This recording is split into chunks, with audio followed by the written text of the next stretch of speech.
Broadcasting.com. 2022 Bronco football is brought to you by the Rainy Lake Medical Center, Ekman Motors, the Outdoorsman's Headquarters, the Falls International Airport, Studio B Flooring, Domino's, Northern Lumber, TrueStar, Einerson Flying Service, Beyond Aesthetics, Canner Electric, The Dent Shop, Kate, Up North Builders, Snap Fitness, Service Master, Manco Trucking, Enbridge, City Drug, PCA, Hometown Hobby and Crafts, Green Larson Mortuary, Lakes Gas, Border Bank, the Coca-Cola Bottling Company, Nagurski Transportation, the Sports Shop, Northland Sales and Service, the Falls Lumber Company, Arrowhead Transit, Howard Cenex East, and Align Chiropractic and Wellness Center.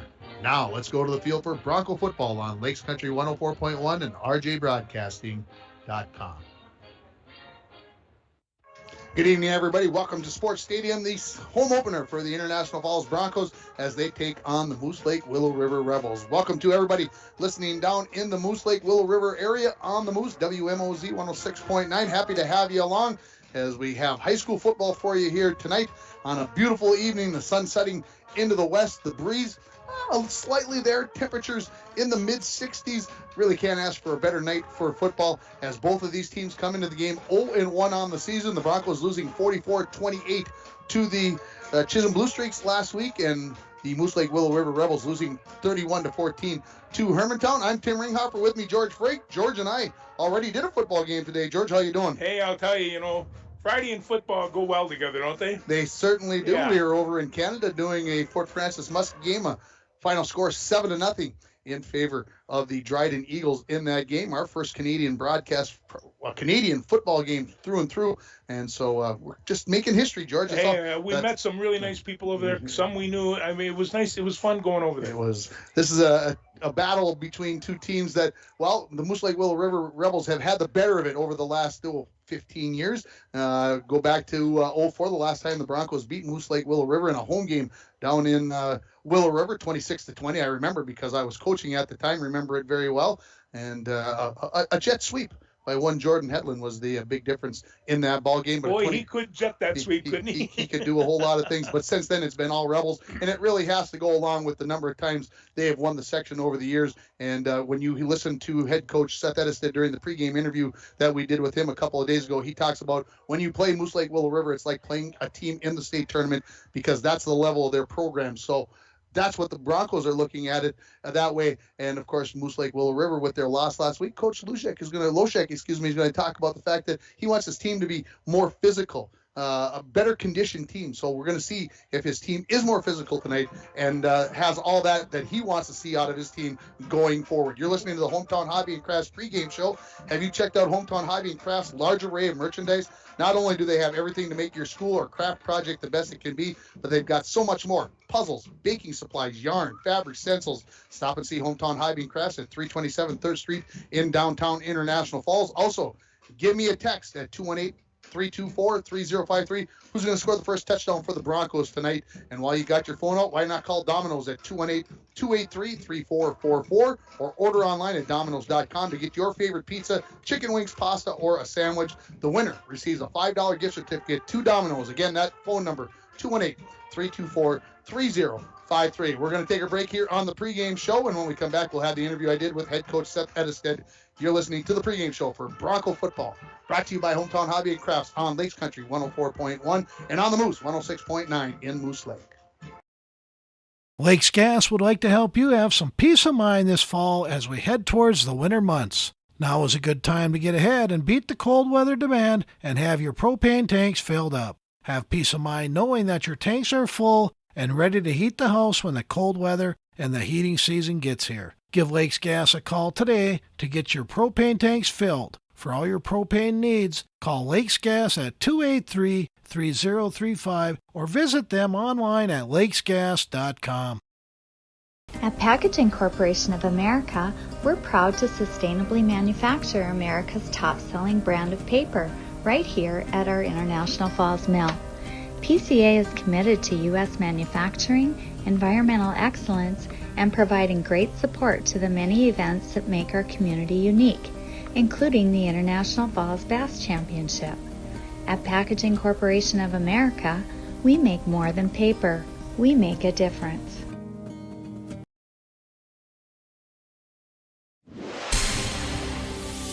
And we're back with breaking news. The new Coke Zero Sugar might be the best Coke ever. That's right, Jim. With an improved taste and 0 calories, make sure... Jim. Ooh, yes, this tastes like the best Coke ever to me. We're on the air. I need to try it first. With zero sugar and now even more delicious, it's the new Coca-Cola Zero Sugar, the best Coke ever. Find out for yourself.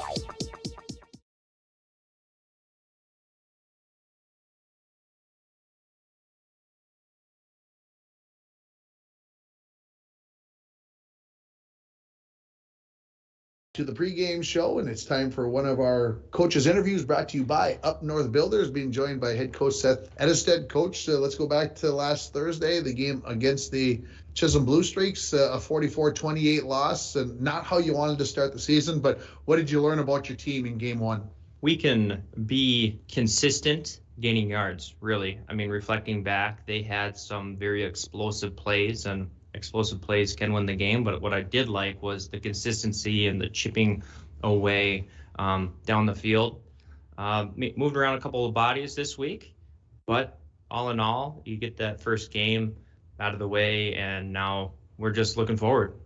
Yeah, I think that's the big thing, as a former coach, you look at it, that game one, sometimes things can look drastically different in week two because you find out that when the lights are on, the scoreboard is on, some kids do it, but other kids are just practice players. They look good in practice, but they don't do it when it's in the game. So sometimes you got to change things around, and so talk a little about what maybe some of the changes you're making for tonight's game. Yeah. So wide receivers, we made a rotation. Greenlee came in at the end of the game into the slot, got a touchdown. I know it was against their second group, if you will. But I've liked his route running. He's working on his hands, so he's going to be brought in then with that starting group. Defensively, we are going to run a different style defense a little bit this week, but Ezra's going to be rotated up to the free safety, and Hendricks brought down to the corner. And we're going to let Ezra float around a little bit instead of being assigned to that guy. He was getting beat, but again, that first game, that first experience under the lights with the pressure on, it's going to reveal some things. I think some people might be saying we're avoiding the elephant in the room here. Obviously, Cooper Crandall had a pretty nice game last week. First time the Broncos have had a 200-yard rusher in 5 years. So talk a little bit about Cooper Crandall and what makes him the special running back that he is. Well, it helps. He's the fastest kid alive. That's been the joke since last year, that Greenway time. He's put in a lot of work this offseason in the weight room, doing sprints at all of our summer practices, came to Bemidji State with the team. I mean, he is a sophomore. Until this week, he was in ninth grade until Tuesday. Very impressed with him. It helped that they were in that 3-3 stack. I think we were able to run it a little bit easier there and get to the next level, but the line was communicating with him, and that also helped a lot too.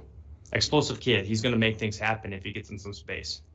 Yeah, he can stop and change direction so quick, it's a little crazy. Let's move on to tonight's game. Let's talk about tonight's opponent, the Moose Lake Willow River Rebels.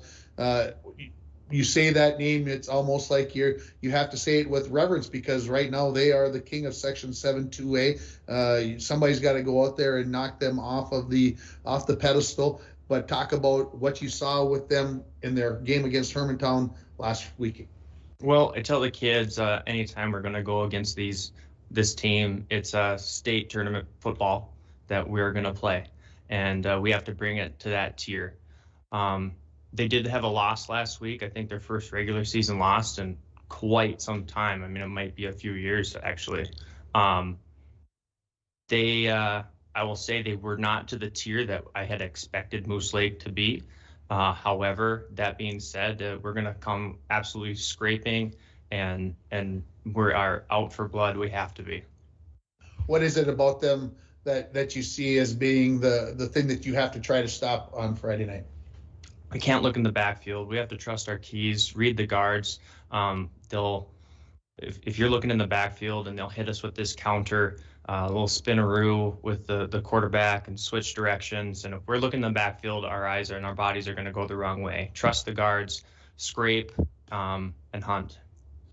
Talk about defensively that they do to make your offense work as hard as that they have to, that they make every team work so hard at to do. So against Hermantown, it looked like a pretty symmetrical 4-man front. For us in the past, they played a shaded front, so they will shade a little bit one way. So we're coming up with some plays that would counteract that based off of how that alignment is. They didn't give a lot of pressure against Hermantown on the pass. They really trusted their 4 down linemen to get the rush and had a lot of people in coverage. And we want to put things in the air. We're going to have to figure something out. Last week, you ran 72 plays to 45 plays for Chisholm. Obviously, they had those big explosive plays that we talked about. Is 72 plays a number that you'd like to keep it at in a game?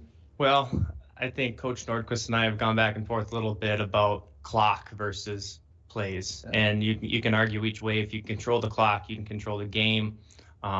If you're down, though, you want to get as many attempts at making a break and scoring as possible. So you walk that line with this no-huddle offense on controlling the clock and maintaining possession while also trying to fatigue your opponent and not let them adjust to something new. Coach, go get him.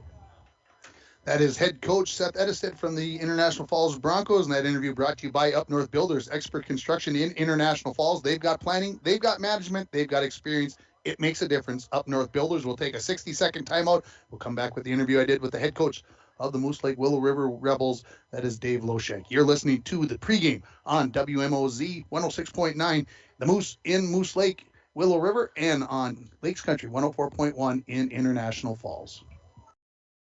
Hi, this is Chris Lassila, Vice President and Branch Manager of Border Bank. If you own a business, you know how important having the right banker is to the success of your business. At Border Bank, we are proud to have earned the reputation of caring for our customers' business as if they were our own. We're more than business bankers, we're partners, and our customer success is our ultimate goal. If your business could use that kind of attention, reach out to me to explore what business banking at Border Bank can do for you. We're Border Bank, partnering with Northern Minnesota businesses since 1935. Member FDIC. New vehicles coming in at Ekman GM of International Falls. Check this out. New 2022 GMC Sierra 1500 four-wheel drive. Sale price $65.70. And this new 2022 GMC Yukon XL four-wheel drive SLT. Price to move at $72,770. And this 2022 GMC Sierra 1500 four-wheel drive Pro. Sale price $45,745. GMC, we are professional grade. GMC. Find out more at EkmanIFalls.com. Pregame show joined by head coach of the Moose Lake Willow River Rebels, Dave Lushek. Coach, when we got to the end of last season, there was all these rumors that maybe you were going to retire. Obviously, you decided not to. Yeah, I actually have no idea where all the rumors came from, because that's not something, if you go back maybe 4 or 5 years ago after my son graduated, he was part of my 2017 team that played at US Bank Stadium. Little thoughts way back then, but yeah, all summer long people come up to me and wonder who's the new Moose Lake Willow River football coach, and it's always news to me because it's not something that has been back into my thought process as far as looking to retire. Fair enough. So, yeah, I have no idea where those rumors came from. Well, let's talk about last week's game against Hermantown, a 31-14 loss for you guys. What did you find out about your team in game one of the season? Well, we always look to open the season with a tough team like Hermantown. Good test for our program. Appreciate that Hermantown agrees to play us every year, because we do find out a lot about where we're at as a team. And and big thing we found out is opening game, we weren't as physical in that opening game as we were in game one last year. Graduated a lot of offensive linemen, defensive lineman types that we really looked to be physical and move the line of scrimmage, and some new players in there that have a little bit of learning yet to do, obviously, but also just to find out that we need to get in better shape conditioning-wise and be a little more physical, especially at the line of scrimmage. Is it something with playing a 4A school like Hermantown that a physically over 11-man team that they have more of an advantage than you guys, or do you feel like you matched up with them well enough in those capacities? Yeah, overall, I think, we matched up really well. End of three quarters, it was a 17-14 ball game. They scored twice in the fourth quarter that we weren't able to answer. And, so overall, it was a really good game. And like I told the kids after the game, the loss, it's only a bad loss if we don't get better from it, if we don't learn from it and improve each week. So definitely it was a great game for us, a great game for our kids to be a part of. And, and find out from there now, can we get a little better this week going into International Falls game? Talk about some of the kids that have had to step up into some roles, as you mentioned, losing a lot of seniors, especially on the line of scrimmage. Sure. Well, and obviously losing, graduating Duluth News Tribune Player of the Year Logan Overdahl at running back, linebacker, huge shoes to fill. And Jackson Thompson, our main running back, middle linebacker, is who everybody is kind of counting on to kind of fill Logan's shoes on that offensive and defensive side, kind of be our leader, lead by example, real good work ethic, real tough kid. But he'll pick up a lot of that, those carries that Logan got last year, and who will really look to kind of carry the load for us this year. Talk about your quarterback. quarterback, a returning quarterback. He started last year as a 10th grader, Adam Newman. It's always tough when you get a 10th grader in there starting for a first time last year, but the nice thing is then they come back 2 more years. So obviously coming into this year has a lot of game experience and running the huddle and running our offense and kind of put the offense on his shoulders as far as making sure everybody's in the correct positions, make sure we're communicating in the huddle, and just kind of taking charge of our team. He's done a really good job of stepping up and a lot of confidence and excited to run our offense this year. Talk about what kind of game we're going to see here on Friday night. Well, hopefully we, again, we take another step in the right directions towards being a little more physical, really moving the line of scrimmage offensively and defensively. That's always been our focus as a program, to really try and control the line of scrimmage with our offensive and defensive linemen, and then and running backs that are tough to tackle, and linebackers on defense that make a lot of tackles. We hope to wear our opponents down, physically push them around a little bit, and really keep the ball on the ground and run the ball as much as we can. Coach, I appreciate the time. I'll let you get back to what you need to get done, and good luck this season. All right. Thank you very much. Appreciate it, Tim. That is head coach of the Moose Lake Willow River Rebels, Dave Loshek, and appreciate his time there a couple of days ago when we recorded that. And a pregame coach's interview brought to you by Up North Builders, Expert Construction in International Falls. They've got planning, they've got management, they've got experience, and it makes a difference. Up North Builders. We're going to take another 60-second timeout. When we come back, we'll come back with the starting lineups. You are listening to the Pregame Show, brought to you by Hometown Hobby and Crafts on Lakes Country 104.1 in International Falls and on WMOZ in Moose Lake. Rainy Lake Center is proud to offer local athletes a robust sports medicine program that includes comprehensive rehabilitation for athletic injuries, post-surgical rehab, and return to sports guidance. Rainy Lake Medical Center's Advanced Concussion Management Program offers additional protection and peace of mind to athletes and parents. For more information, call Rainy Lake Medical Center Therapy and Wellness Department at 283-5420. Good luck, athletes, on a successful year from Rainy Lake Medical Center. Falls Lumber Company is your locally owned Benjamin Moore retailer. Stop by our newly remodeled paint department today for quality paint, the right tools, fast service, and sound advice for both professionals and do-it-yourselfers. With a full wall of 16 lineal feet of color chips and our state-of-the-art automated color matching system, we can make that perfect color for you. Falls Lumber Company and Benjamin Moore, a winning team the painters count on.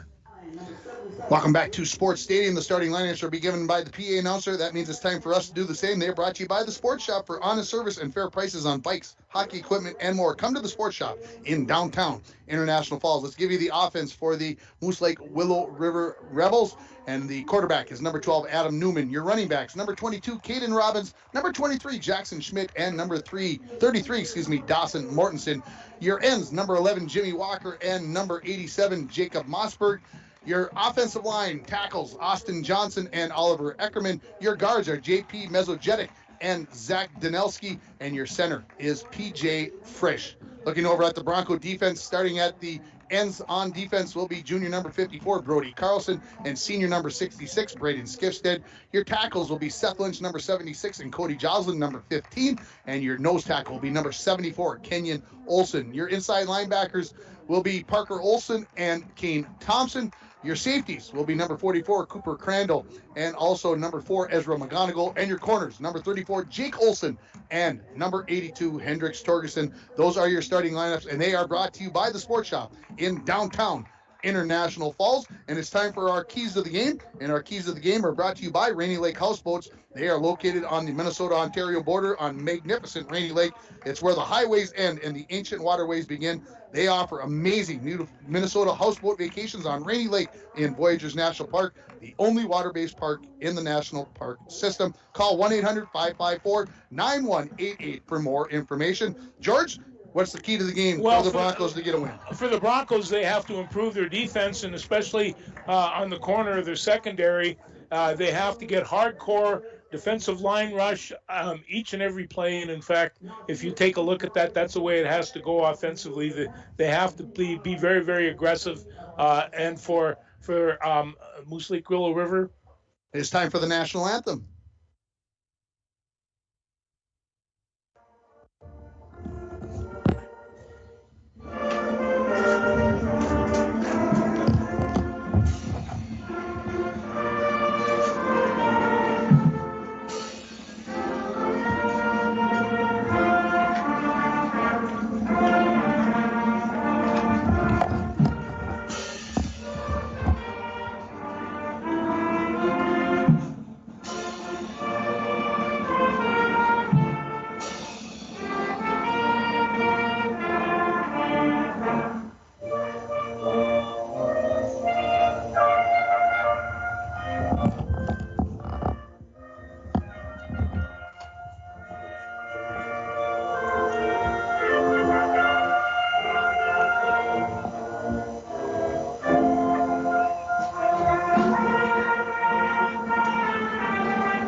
And there's the national anthem, brought to you by Einerson Flying Service of International Falls, who has been serving the borderland since 1948. Thor and his staff are proud Americans and proud to be serving our community, the Falls High Band, with the national anthem. And Randy Anderson, I think he's down on the field. Can you hear us, Randy?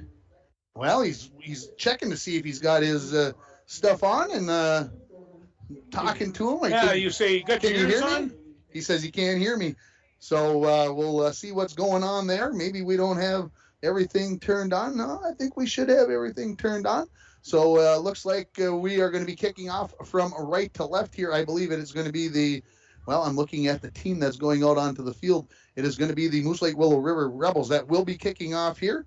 And so happy to have you along here for high school football on 104 here in International Falls and on 106.9. The Moose in Moose Lake Willow River area. So the kickoff coming here. This is going to be see if I can pick up his number here on the side. It is number 4. And this is going to be Levi Mikrot that is going to kick off for the Rebels as they again will kick off right to left. And let's see, make sure. And we're going to probably have to get you some new batteries there. How about this one? Can we? Yeah, that's there. All right, kickoff on the way.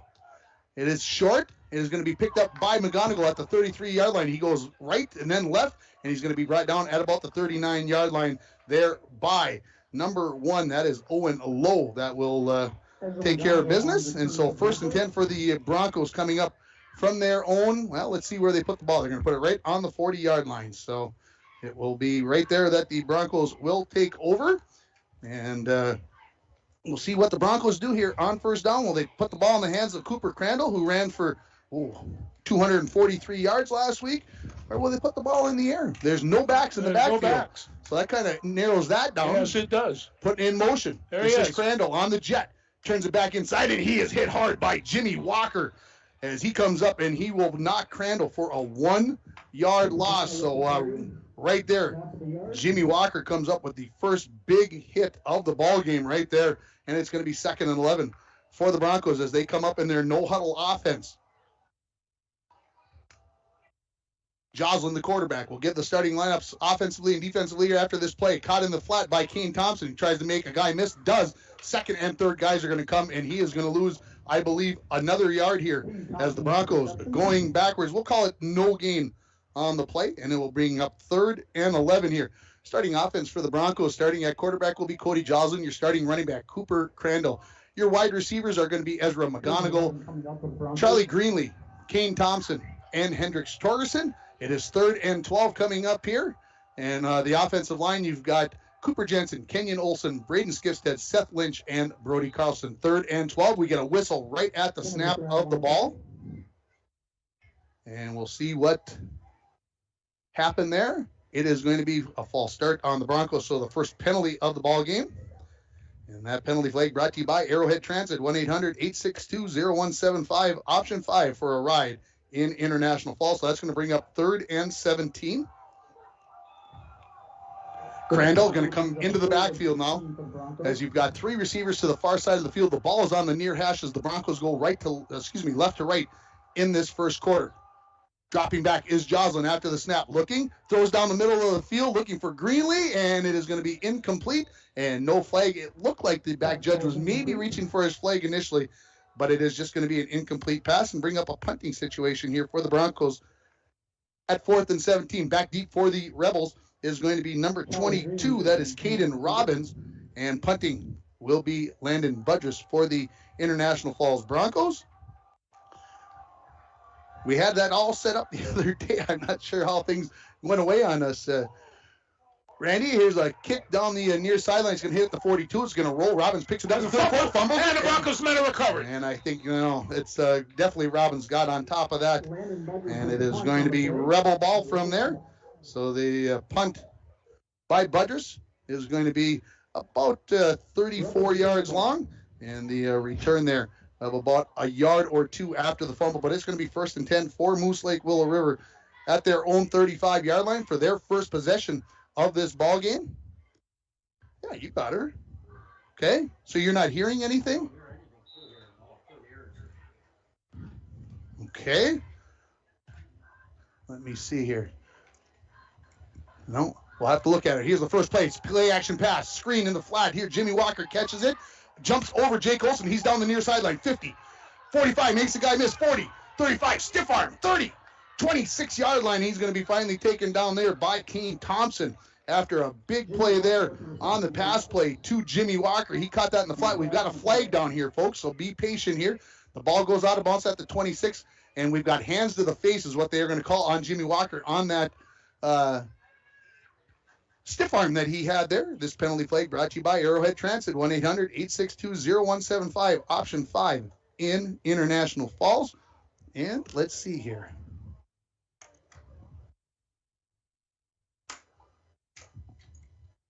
So we'll see how's that now? Can you hear now? Very good. All right, Randy Anderson will be with us shortly. So it's going to be a 15-yard penalty after the stiff arm. So it's going to put the ball right at top of the midfield stripe. And so the pass play is going to go from the 35-yard line to the 35-yard line. So 30 yards passing. It'll be 1st and 10 for the Rebels at midfield. 10-14 remaining here in the first quarter. No score on your Napa Auto Parts scoreboard. As Adam Newman, he looks like he's a shortstop waiting for a play to start out there. He gets the call from the sidelines. They come up 2 tight ends. They got an I backfield with a wing to the right. Newman under center. Turns around. He'll hand this off to Schmidt. He goes off the right-hand side, and he's going to be brought down there by number 44. That is Cooper Crandall. That is going to come up with the tackle. So we'll see. We'll give them a gain of, it's about 2.5 yards. We'll call it 3. And it is going to be 2nd and 7 for the Rebels coming up here as they are at the Bronco 47-yard line. Under 10 minutes remaining in the first quarter, just underway. The Broncos went 3 and out. Double wing here, 1 full back as they run that formation that they've got. Here comes the reverse back the other way, and they've got some room. And coming back this other way, this is Robbins, and he's going to be taken down just short of the first down, about a half-yard short. We're going to give him 6 yards on the carry. It'll bring up 3rd and 1 for Moose Lake Willow River. And they're going to mark it really close, and I think they're going to leave it just short. The ball was on top of the 50-yard line. It's just short of the 40-yard line, so 3rd and less than a foot maybe as Newman runs all the way over to the sideline now. As he comes back to the huddle, he's looking at his wristband, making sure he's got the right play call. I think I know what George would be calling. I know what I would be calling, but I don't think that's what Moose Lake Willow River is going to be calling here. They're going to go I with the wing to the near side, put him in motion across the formation. Turn around, hand it off to Schmidt. He's got the first down and more as he's brought down by Brody Carlson. And the ball was on the ground, was down already, and going to come up with the tackle there was Brody Carlson for the Falls, but it's enough for a first down as we're going to give him a gain of 5 yards on the play for Robbins, and it's 1st and 10 for the Rebels at the Bronco 36-yard line. Other games going on around the area. North Branch is at Duluth East, Pine City at Aiken, Hill City Northlands at Big Fork, and Southridge is at Cherry. Wynn comes back across the motion to the near side of the field. Handoff. Robbins coming off the left-hand side. Tries to bounce it to the outside. And Jake Olson is going to get him up high and throw him to the ground. And so he'll come up with the tackle there. They're going to call it a gain of 2 yards for Schmidt. And it is going to be 2nd and 8. As Jackson Schmidt had that carry from the tailback position. So 2nd and a long 8 coming up here as the Rebels are going right to left, going towards the brilliant sun that we have setting here in International Falls. Here comes Lucas Hollis into the ball game, replacing Kenyon Olson at the nose guard position. A flanker comes back in. This is going to be a toss. Schmidt, he's into the secondary, breaks to the outside, stiff arm, 25-20, he's down the far sideline, 10, and he is going to be into the end zone. It is a 34-yard touchdown run for number 23. That is Jackson Schmidt, and this is going to be a 6-0 lead now for the Rebels as they crack it in first. They go 65 yards in 6 plays, and there is 7:56 remaining in that first quarter, and Moose Lake Willow River leads it by a score of 6-0. The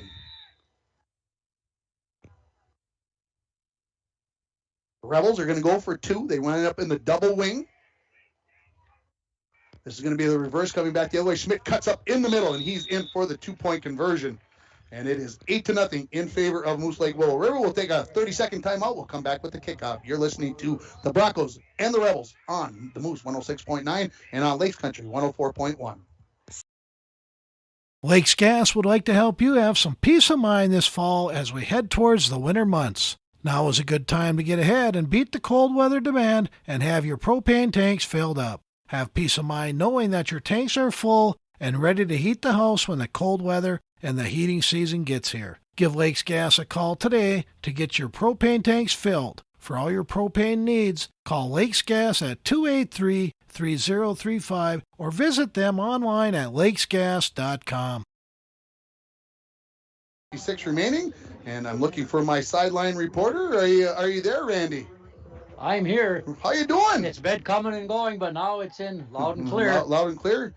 Just got back from Washington, right onto the sidelines. That's a good guy when he comes on. What have you seen so far in the first couple minutes of this game, Randy? Well, Moose Lake's line is getting off the ball pretty well, and there was some dandy blocking on that extra point on that inside handoff. Absolutely, I agree with you. So here comes the kickoff by Mikrot, as he'll have his second kickoff out of the game. The last one went 27 yards over to the far side of the field as it came right into the hands of Ezra McGonigal. We'll see what happens here on kick number 2 for Levi Mikrot. Turns, gets everybody set up, waits for the whistle from the official. There it is. And the kick is on the way. It's a low line drive. It's going to bounce. Going to be picked up at the 22-yard line. This is going to be Cooper Crandall. Gets into some space, makes a guy miss, and gets out to the 40-yard line. So it's an 18-yard return after a 38-yard kick by Mikrot. And the Broncos start 1st and 10 from their own 40-yard line, just like they did on their first drive. They went 3 plays and lost 7 yards. So let's see if the Broncos can get something positive going here. The starting defense for the Rebels, J.P. Mesojetic is one of the ends. The other defensive end is Austin Johnson. Oliver Eckerman and Noah Williams are your defensive tackles. We'll get to the rest of the defense after this 1st and 10 play. Handoff to Crandall right up the middle. Tries to break to the outside, and he's going to be brought down there by number 70. That is Zach Danelski, who comes up with the tackle as he's out there on this second series. So no gain for Crandall on 1st down. That'll bring up 2nd and 10. Your linebackers are going to be Jacob Mossberg, Jimmy Walker, Dawson Mortensen, and Owen Lowe. Your secondary corners, Caden Robbins, Luke Dewey, and your free safety is Adam Newman. Right now, that defensive line is just really teeing off, and they're going to have to try to take advantage of it because right now they can't slow him down very much. Give it a gain of 1 to Crandall. He's got it again, and man, here comes Jimmy Walker like he shot out of a gun, and he is going to throw Crandall for a loss of 2 yards. So it's going to bring up 3rd and 11 for the Broncos. And Coach Lojek was looking for aggressiveness. I think we're seeing it. We're seeing it. So 3rd and 11 coming up for the Broncos here. 6:51 remaining here in the first half and counting. Broncos down 8-0 on your Napa Auto Parts scoreboard. 2 receivers each side. Crandall to the left of Joslin, and offside is going to be the Rebels, and that has to be called. It's going to be our rule of the game that we're going to discuss the differences, and this is going to be offside on Nolan Nelson. the defensive end on this side. So that is going to be the second penalty on the Rebels, and it will give the Broncos a 3rd and 6 situation coming up here from the 44-yard line. They'll stay with the same formation, 2 receivers each side. The ball is on the far hash. Fake the handoff. Rolling out is Joslin. Throwing on the run, and a little bit of miscommunication because Hendricks Torgerson was heading down the field, and Joslin threw it out in the flat, so incomplete. Going to bring up another punting situation here as it is 4th and 6 for the Broncos, so the second 3 and out for the Falls, as Landon Budrus will come in to punt. Going back to receive is going to be Caden Robbins. He's going to go back to, well, he's just inside his own 30-yard line. Last time he had a trouble catching or fielding the bounding ball. We'll see what he does with this one off the foot of Budrus. It bounces at about the 35. He's not going to get any chances. This ball is going to just come dead right inside the 35-yard line. So it is a short punt, only 22 yards. And Moose Lake Willow River will start 1st and 10 from about their own 34-yard line. We'll see where they set the ball down officially. They might mark it at the 35 as the official on both sides. Yeah, they're going to put it at the 35-yard line. So 1st and 10 from there. And the Rebels, their second possession of the ball game, they lead it 8-0 on your Napa Auto Parts scoreboard. Need a new battery? Score one today at Napa Auto Parts of International Falls. Wing with an eye. The wing comes in motion across the formation to the near side. They're going to go with the fullback trap up the middle. Good contact there by Kane Thompson. He couldn't take down the fullback, number 33. That is Dawson Mortensen. But his teammates, Skipstead and Kenyon Olsen, will come in along with number 42, Parker Olsen. It'll be a gain of about 2.5 yards for Mortensen. Bring up a 2nd and 8 situation here for the Rebels. Again, sun just setting, as it will not be a factor very soon. The Broncos playing a 52 here tonight against this balanced offense that most of the time the Rebels run. 2 receivers to the far side. This is going to be pitched right back up the middle, though. Schmidt, decides to go, and he's going to get a gain. We'll give him 4 yards on the play. As he gets to the 41, we'll call it 5 yards where they mark him. 42-yard line. Here comes 3rd and 3 for the Rebels from their own 42-yard line as we go under 5.5 minutes remaining. Happy to have you along here on the Moose, 106.9, and on Lakes Country 104.1. And if you're watching this on video, go to yourliveevent.com and search for this game, and we'll get you a video of this.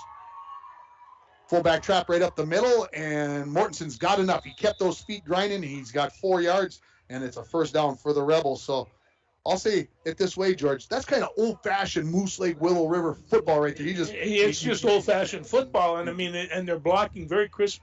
The linemen are coming off the ball. This is how you kind of play this game. So it's 1st and 10 for the Rebels at their own 46.5-yard line as we go under 5 minutes remaining. Come up with the double wing formation. Going in motion. This is Robbins. He's going to take the handoff up the middle. He's going to get to midfield and kind of lean forward and get out to about the 49-yard line. Cooper Crandall along with Seth Lynch at the bottom of the pile coming up with the tackle there. Let's give them 5 yards on the carry. And into Bronco territory go the Rebels. They've got a 2nd and 5 situation coming up. Quarterback Newman, he sometimes is waiting for the signal. Sometimes he's running part of the way over. This time he comes back into the huddle. Double wing for the Rebels. Newman under center. Put Schmidt in motion. He's going to get the toss with the superpower going off the far side. Lots of blockers in front. Breaks the tackle. And, I'll tell you what, he breaks the tackle there by Jake Olsen, and he is off to the races. But it is Olsen that is going to take him down after a gain of 10 yards. And good vision, good running ability there. You can see that why Schmidt is that tailback as he makes the cut there. Cuts back against the grain, and the weak side corner here had to come in and make that tackle. Otherwise, Schmidt would have been off to the races. Well, he's 4 carries for 52 yards, so he's on. Jacob Mossberg splits out far to the wide side. I backfield. Wing comes in motion across the formation to the near side. They hand it off to Schmidt. He tries to go outside. Coming up, again, it is Jake Olsen from his corner position, tripping up Schmidt. He'll fall forward for 2 yards. And it is going to be 2nd and 8 now for the Rebels at the Bronco 37-yard line. Coming out of the ball game for the Broncos, that's number 75. That's Cooper Jensen. As Kenyon Olsen comes back into the game. Rebels break the huddle. They come up with the double wing. Under 3.5 remaining in the first quarter. 8-0 Rebels. In motion. Robbins. Counter back the other way. This is Schmidt. Cuts up in the middle, and there's a big hit by number 4. That is Ezra McGonigal. Nice one. And that is a big hit there from a kid that's not very big, but that's a nice hit there. It's a gain of 2 yards for Schmidt. And so that will bring up a 3rd and 6 for the Rebels. Longest third down situation they've had in this ball game. See if they decide maybe to put the ball in the air. I don't think so. There's no reason to. They'll come with 2 receivers to the near side. Walker splits out along with Robbins. Eye backs. Robbins going to come in motion towards the tackle. Maybe got going forward a little bit. Tosses to Schmidt. He's going to break off the outside, and he is gone. And there's going to be a penalty behind the play. This is going to be a touchdown run for Schmidt, but it's going to be coming back as the umpire threw the flag right at the line of scrimmage for a hold, I believe. So just hang on. Or it looks like it is holding. All right. There's going to be holding on the Rebels, so bring the play back. And, George, we've seen this in the past that the Rebels, when they played the Broncos, I'm sure maybe it's with everybody, but I don't know. But it seems like they get long runs, and here they come back with penalties over the years. The last few years, they've had quite a few of those. Well, I'll tell you right now, I'm seeing that their counterattack is working very well with both Schmidt and Robbins, and it's just, I like that counter, and when you have good, quick running backs, it can be effective. If you're not reading your keys, you're in trouble. Yeah, that's right. If your linebackers are watching the backfield, it's all over when you play the Rebels because all he had to do was break one tackle, and he was home free. 2.5 minutes remaining and counting left in this first quarter. 8-0 Moose Lake Willow River leading it here on your Napa Auto Parts scoreboard. Double wing. Going in motion is Schmidt. This is going to be the reverse. The ball's on the ground. There it is. And I think the Broncos got they do have it covered up. That is going to be a fumble recovery for Braden, I think. Braden Skipstead as he steps up with the ball. And that's the first fumble recovery of the season as the Rebels turn the ball over on 3rd and 16. They were going with the reverse. Hey, that crisscross, we used to, it was a staple in our supper, but they're using it quite a bit, and hey, I love the crisscross. Sooner or later, you got to pay for it. 1st and 10 here at their own 48-yard line as they get the first turnover of the ball game. 2:14 remaining. 1 receiver to the far side. 2 running backs in the backfield, 1 on each side of Joslin, who's in the shotgun. Takes the snap. Hands it off to Cooper Crandall. He gets to the line of scrimmage, and not much more as getting the first touch on him, I believe, was number 56 for the Rebels. And that is Austin Johnson who made the first contact. We're going to give Crandall 2 yards on the carry. Right at midfield are the Broncos. So 2nd and 8 coming up for the Falls. They're going to go 2 receivers to each side of the field as everybody's looking over at the sideline to get the play call. Cooper Crandall, the lone running back. He's to the right of Joslin, who still remains in the shotgun. Will be strange if Joslin's not in the shotgun. Fakes the throw to the flat. Now we've got a flag down, throw down the middle of the field. Battle for it. It's tipped around, and it's going to be incomplete. But let's see what the flag is here, as it is a holding call on the International Falls Broncos, says the line judge on the near side of the field. So we'll see if the Rebels want to take the incomplete pass and make it 3rd and 8, or do they want to take the 10-yard penalty and make it 2nd and 18? We'll see how that all is going to play out. Looks like the Broncos are backing up, so it looks like they are going to take the penalty. No, Coach Dave Loshek comes out and says, no, we want to decline that. We want to take that play. We want to make it 3rd and 8, so that's what it is going to be here for the Falls. 1.5 minutes remaining in this first quarter. Broncos looking to get back into it. They trail at 8-0 here on your Napa Auto Parts scoreboard. 3 wide receivers to the far side of the field. The ball is on the near hash. Torgerson is the lone receiver on the near side of the field. Joslin takes the snap, drops back. They try to throw the underneath route to Torgerson. He catches it, and hanging on for dear life is number 5, Luke Dewey, the corner who was guarding against that. He gets hold of Torgerson, and Torgerson wiggles his way for a couple of yards, and it is going to bring up 4th and 6 for the Broncos at the Rebel 48-yard line. So let's see what the Broncos decide to do here. And they're making some adjustments. And it looks like they've got everybody out there except for the punter. Here he comes. So, 3rd punt of the ball game for the Broncos. Under a minute remaining and counting. Standing back at his own 20-yard line. That is Robbins. The punt is away. He's going to catch that at the 16-yard line. He breaks to his right to the outside. He's got some room. 20, 30, and finally going to be taken down there by Seth Lynch on the tackle. So it's going to be a punt of about 32 yards, and it's going to be a return out to the 32-yard line. So let's call it a return of 16 yards. And the Rebels, their third possession of the ball game, will start at their own 32-yard line. 38 seconds remaining here in the first quarter. Two wide receivers come to the near side. Walker along with Nolan Nelson. Shotgun. First time Newman has not been under center. Takes a snap right up the middle to Schmidt.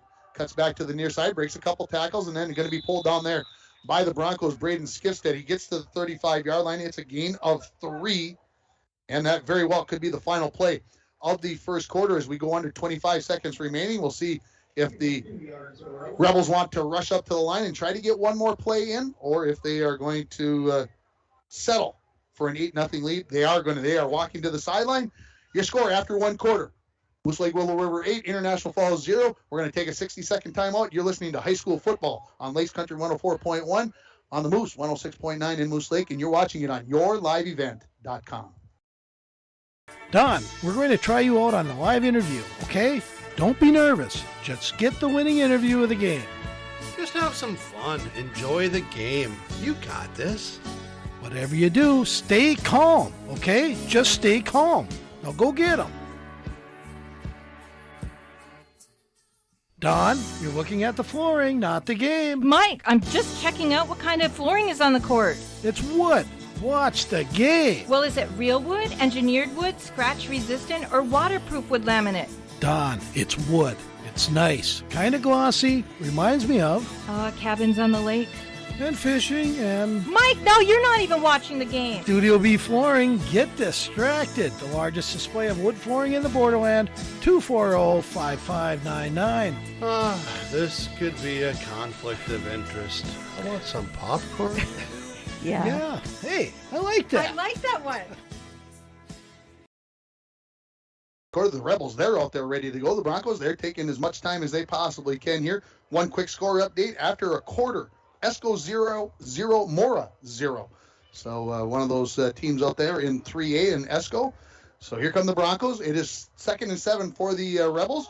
And again, we're happy to have you along here on the Moose and Lakes Country this evening. And if you're watching us on yourliveevent.com, we're happy to have you along here as the sun is behind the trees and the light's starting to take full effect here. Two receivers to the near side as the Rebels now going left to right in the second quarter. Eye backs.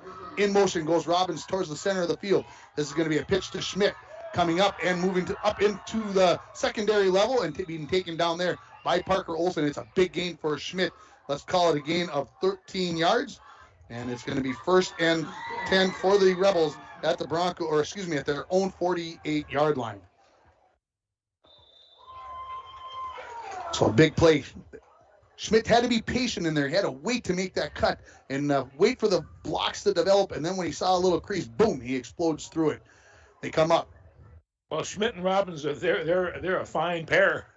Two tight ends, a wing and an eye back. Dropping back to throw is Newman. He looks. The left-hander throws down the far sideline. Walker catches at the 35. He's down the far sideline 20, 10, 5, and he's into the end zone for the touchdown. It is going to be a 52-yard touchdown pass from Newman to Jimmy Walker. And it's 14-0 now in favor of the Rebels. So there's that for you. That is going to be a 3-play, 68-yard drive. 11:25 remaining here, and it's 14-0. 11:25 in the second quarter. It's 14-0. Here comes the 2-point conversion. Double wing. See who goes in motion here for the Rebels.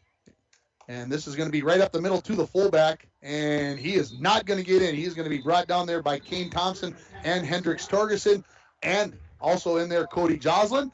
And the boys, a little upset there. The run fails. We're going to take a 60-second timeout. We'll come back with the kickoff. You're listening to the Broncos and the Rebels on 106.9 in Moose Lake and on 104.1 in International Falls. New vehicle. Ian at Ekman, GM of International Falls. Check this out. New 2022 GMC Sierra 1500 four-wheel drive. Sale price $65.70. And this new 2022 GMC Yukon XL four-wheel drive SLT. Price to move at $72,770. And this 2022 GMC Sierra 1500 four-wheel drive Pro. Sale price $45,745. GMC, we are professional grade. GMC. Find out more at EkmanIFalls.com. Welcome back here. I guess I hit the button a little soon there. I was trying to get the commercial off there, so I apologize to the Mooses. I'll just talk here for a second as the kickoff getting ready here. Levi Mikrot is going to kick off. Back deep against Zach Yuso, and this time it is Torrin Thompson that are deep for the Falls. With 11:25 remaining in the second quarter, 14-0 in favor of the Rebels over the Broncos. The Broncos yet to get a first down as they've had the ball 3 times, so we'll see what happens here in the Broncos' 4th possession of the ball game.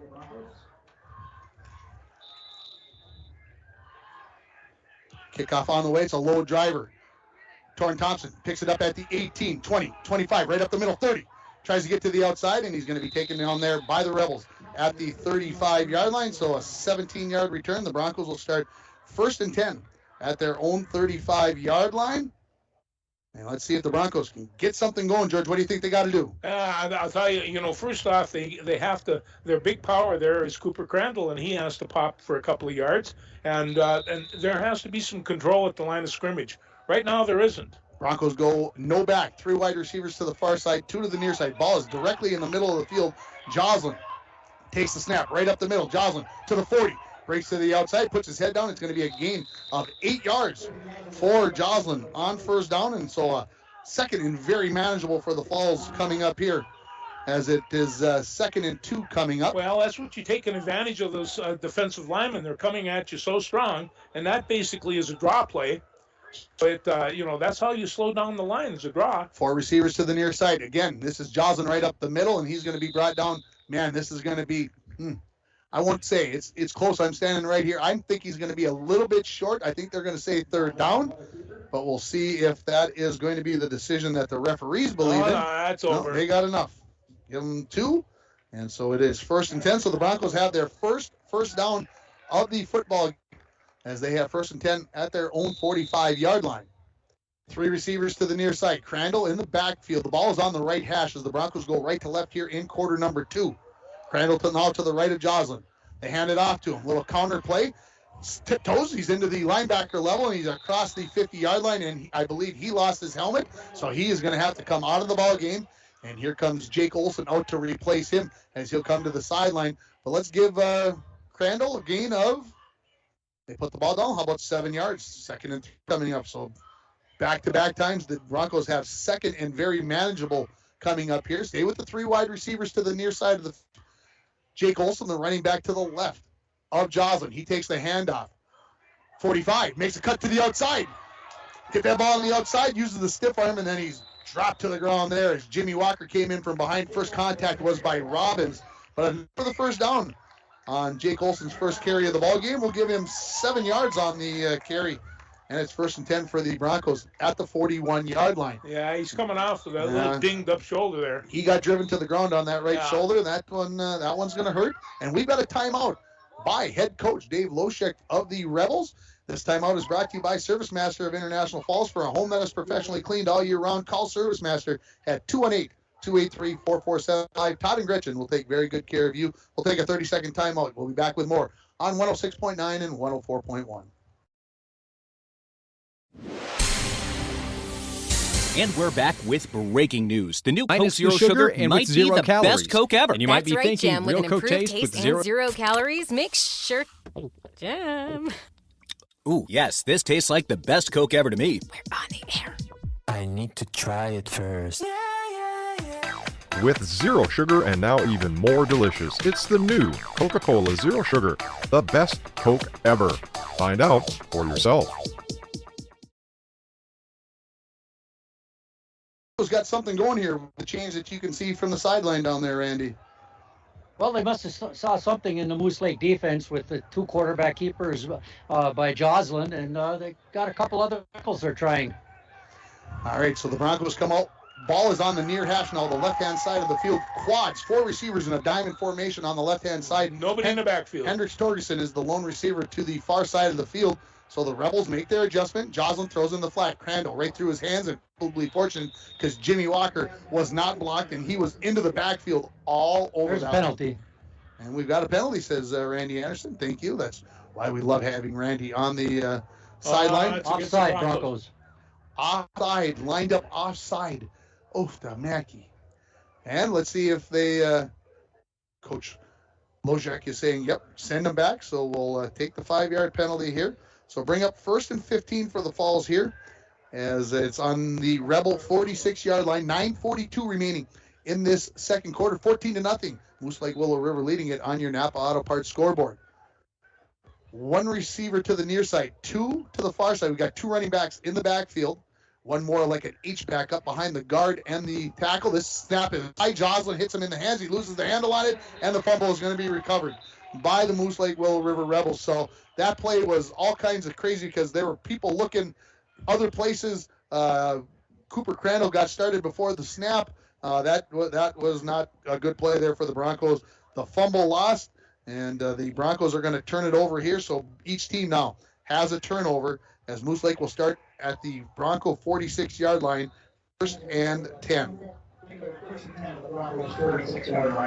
So I backfield, going in motion to the outside. This is a toss to Schmidt right up the middle. Now off tackle, 40. Got a hit flag down, 35-30. 20 down the near sideline. Schmidt is going to go into the end zone. But let's look. There's three flags. Not just one flag, folks. There's 3 flags. There's a laundromat down there. And this flag is brought to you by Arrowhead Transit, 1-800-862-0175, option 5 in International Falls. Boy, with 3 flags, that must have been an awesome hold. That must have been an awesome hold. I agree with you. So they're going to put the flag that it occurred. Let's see. We might have multiple penalties here because they are going to take the one from the 36-yard line. I don't know if that's the 15-yarder, 10-yarder. It's a 10-yard. So we'll take it from there. So the penalty of 10, and it is basically going to be back to 1st and 10 because the ball gets put down at the 46-yard line. It's just over 10 yards. 2 receivers to the far side of the field. Shotgun for Newman. Now coming in motion is Robbins to the near sideline. So 1 receiver out here to the near side. Low snap, handoff is to Robbins. He's got lots of room. 45-40, 35. Stiff arm, and he goes out of bounds after. And we got a flag thrown by the back judge. So hang on here, folks. Yeah, look, maybe a horse collar or something.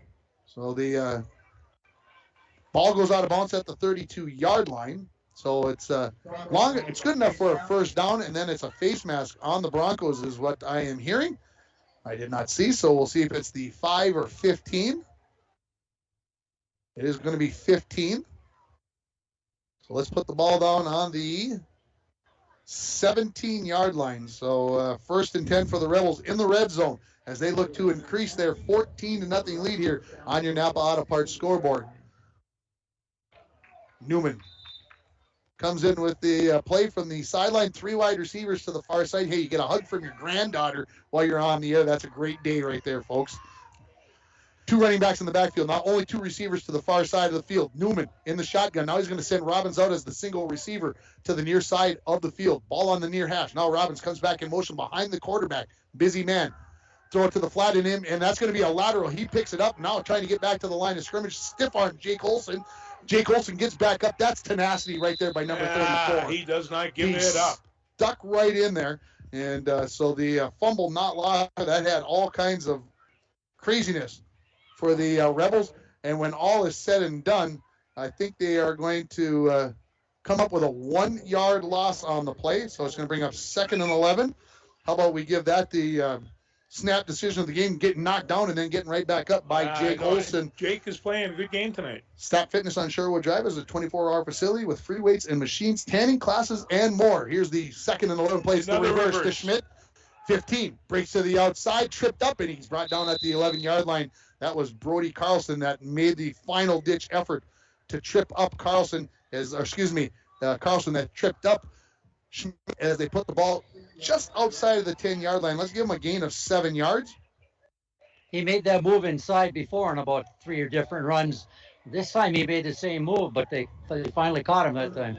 3rd and 4 yards coming up. Finish that read for Snap Fitness. Customized personalized training and nutrition programs are available. Give the gals a call at Snap Fitness, 218-283-0020. Double wing for the Rebels on 3rd and 4. In motion goes Robbins. They fake the pitch to him. Newman's a keeper naked on the near side. They got a flag, as I believe this is going to be a holding on number 62, P.J. Frisch. We'll see if that is the case. It is a hold. Yep, it is. So the Rebels, that is holding call number 3, I believe. I believe it is. So it'll be a 10-yard penalty from the spot of the foul, and we'll see where they decide to start that at. I think they're going to put it right at the line of scrimmage. And they are talking to number 87, actually. That is Jacob Mossberg. I think he got called for the holding, so it's a 10-yard penalty. Going to bring up 3rd and 14 for the Rebels. He got him. That's the reason the running back got around the corner. Sure. Yep. So 3rd and 14, 21-yard line. Broncos need to come up with a big play here. They trail it 14-0 on your Napa Auto Parts scoreboard. 7:30 and counting remaining in the second quarter. 2 receivers to the far side, 1 to the near side, tight end also to the near side. Shotgun for Newman. Low snap. He decides to hang on to it. Skipstead wraps him up and throws him down for a loss. So the fumble there, the low snap. And the loss is going to be 8 yards. So now 4th and 22 for the Rebels. George, I hesitate to bring this up, but this is a situation where the Broncos many times over the last few years have given up first downs on 4th and 20-something. Yeah, they have, and I tell you, they love running that crisscross, and inside the 30 is a really good place to run it. So 3 wide receivers to the far side, 1 on the near side. Shotgun for Newman. This running back to his left is Schmidt. Now they're going to bring a in-motion guy. 2 wide receivers each side. Check it down the far side, and wide open is Jimmy Walker. And no, that is number 3. I apologize. It looked like Jimmy Walker. This is Nolan Nelson. And I said I hesitated to bring it up. It's a 29-yard touchdown pass, and the Rebels lead it by a score of 20-0. I don't know why I say those things, George, but I have to. You've seen it before. I've seen it before. So the 29-yard pass to Nolan Nelson completes the drive. As the Rebel score was 6:34 remaining in the second period, they will go for 2, trying to make it a 22-0 lead. So that was a 7-play drive that went 46 yards. Here comes the 2-point conversion. I-back in motion across the formation. Schmidt gets the handoff off left tackle. He slams his way into the end zone for the 2-point conversion, and it is 22-0. We'll take a 60-second timeout. You're listening to high school football on the Moose 106.9 in Moose Lake and on Lakes Country 104.1 in International Falls. My name is Jared, born and raised in Minnesota, and I'm a proud. Hi, this is Chris Lassila, Vice President and Branch Manager of Border Bank. If you own a business, you know how important having the right banker is to the success of your business. At Border Bank, we are proud to have earned the reputation of caring for our customers' business as if they were our own. We're more than business bankers, we're partners, and our customer success is our ultimate goal. If your business could use that kind of attention, reach out to me to explore what business banking at Border Bank can do for you. We're Border Bank, partnering with Northern Minnesota businesses since 1935. Member FDIC. Rainy Lake Medical Center is proud to offer local athletes a robust sports medicine program that includes comprehensive rehabilitation for athletic injuries, post-surgical rehab, and return to sports guidance. Rainy Lake Medical Center's Advanced Concussion Management Program offers additional protection and peace of mind to athletes and parents. For more information, call Rainy Lake Medical Center Therapy and Wellness Department at 283-5420. Good luck, athletes, on a successful year from Rainy Lake Medical Center. On the Moose as the kickoff. Down the field it goes. Caught right at the 20-yard line by Torrin Thompson. And it comes to the outside, and Torrin's going to get out of bounds at about the 37-yard line. And that's where the Broncos will start. 1st and 10. And so the 37-yard line, and the Broncos down 22-0, looking to get something going. They had a couple of first downs on that last series, George. Well, yeah, they did, and they, and they, like I said, they were able to negate that defensive line a little bit because they were just shutting down the running game completely.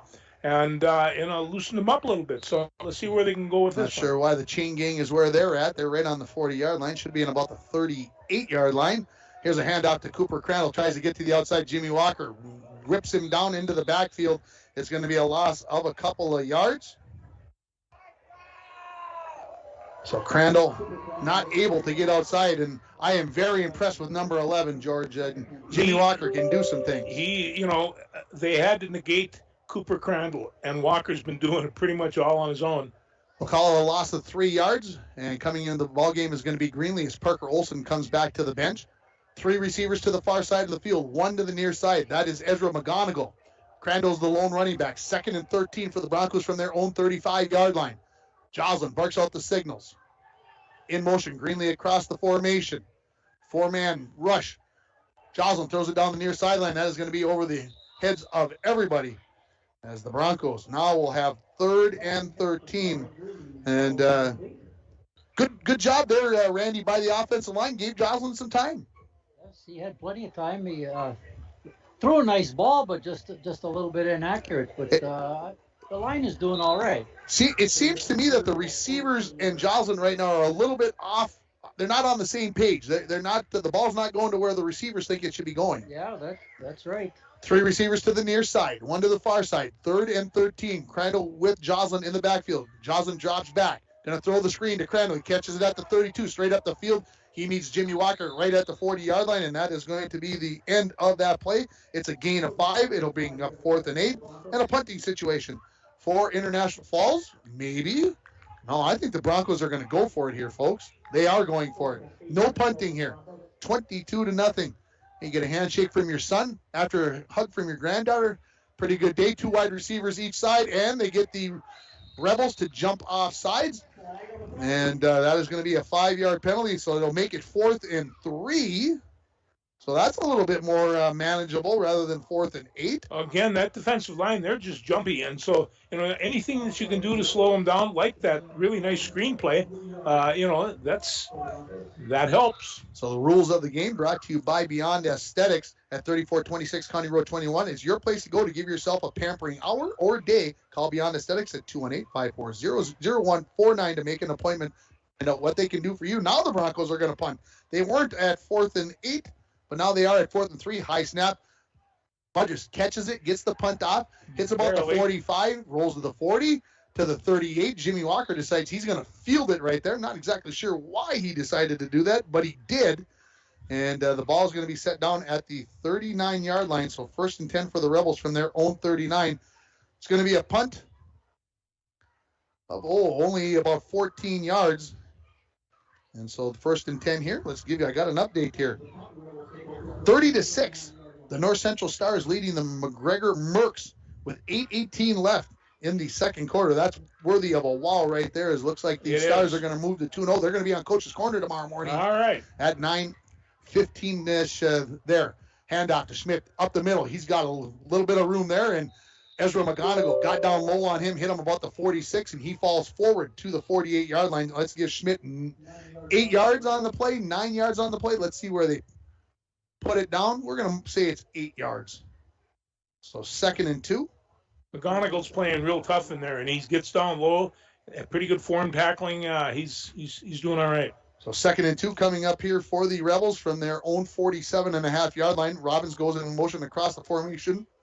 He reverses course. He gets the handoff. He's got to cut back up the middle. He's crossed the 50. Now he turns on the Jets, breaks the tackle at the 40, and is finally brought down at about the 35-yard line, as it was Hendricks Torgerson that's going to come up with the tackle, but not before another Rebel 1st down, as this is going to be a gain of 17 yards for Robbins. So 1st and 10 there for the Rebels. They're looking to add to their 22-0 lead as under 4 minutes now remaining in the second quarter. Coming into the ball game, this is Owen Lowe, as Robbins is going to head to the sideline. Caden has had a very nice game running the ball, doing some blocking for the Rebels running game. They'll come up in the I.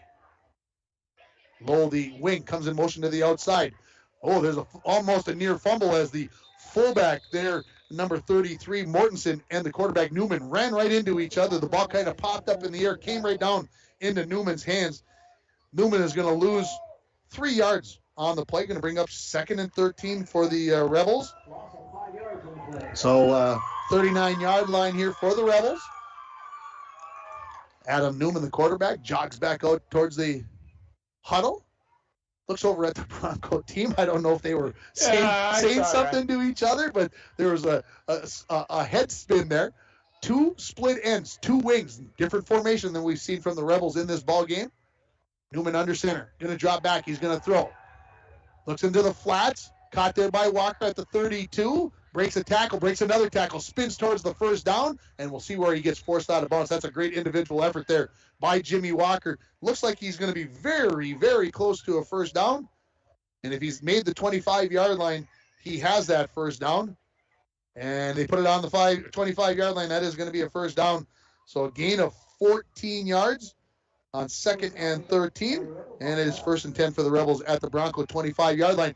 2.5 minutes remaining. The clock, I don't think, is going to start until the ball is snapped because nope, he was not out of bounds. So the clock does start in motion. Goes Schmidt.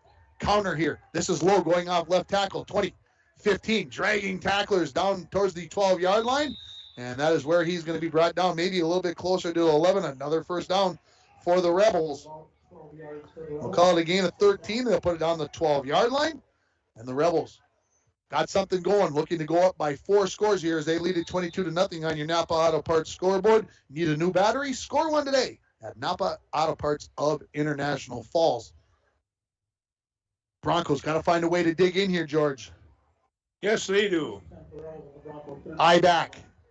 Field, the wing is Robbins. He go in motion towards the near sideline. Hand off to the fullback. He tripped up. I think his own guard who was pulling maybe got his foot, and him and Mortensen got tangled up.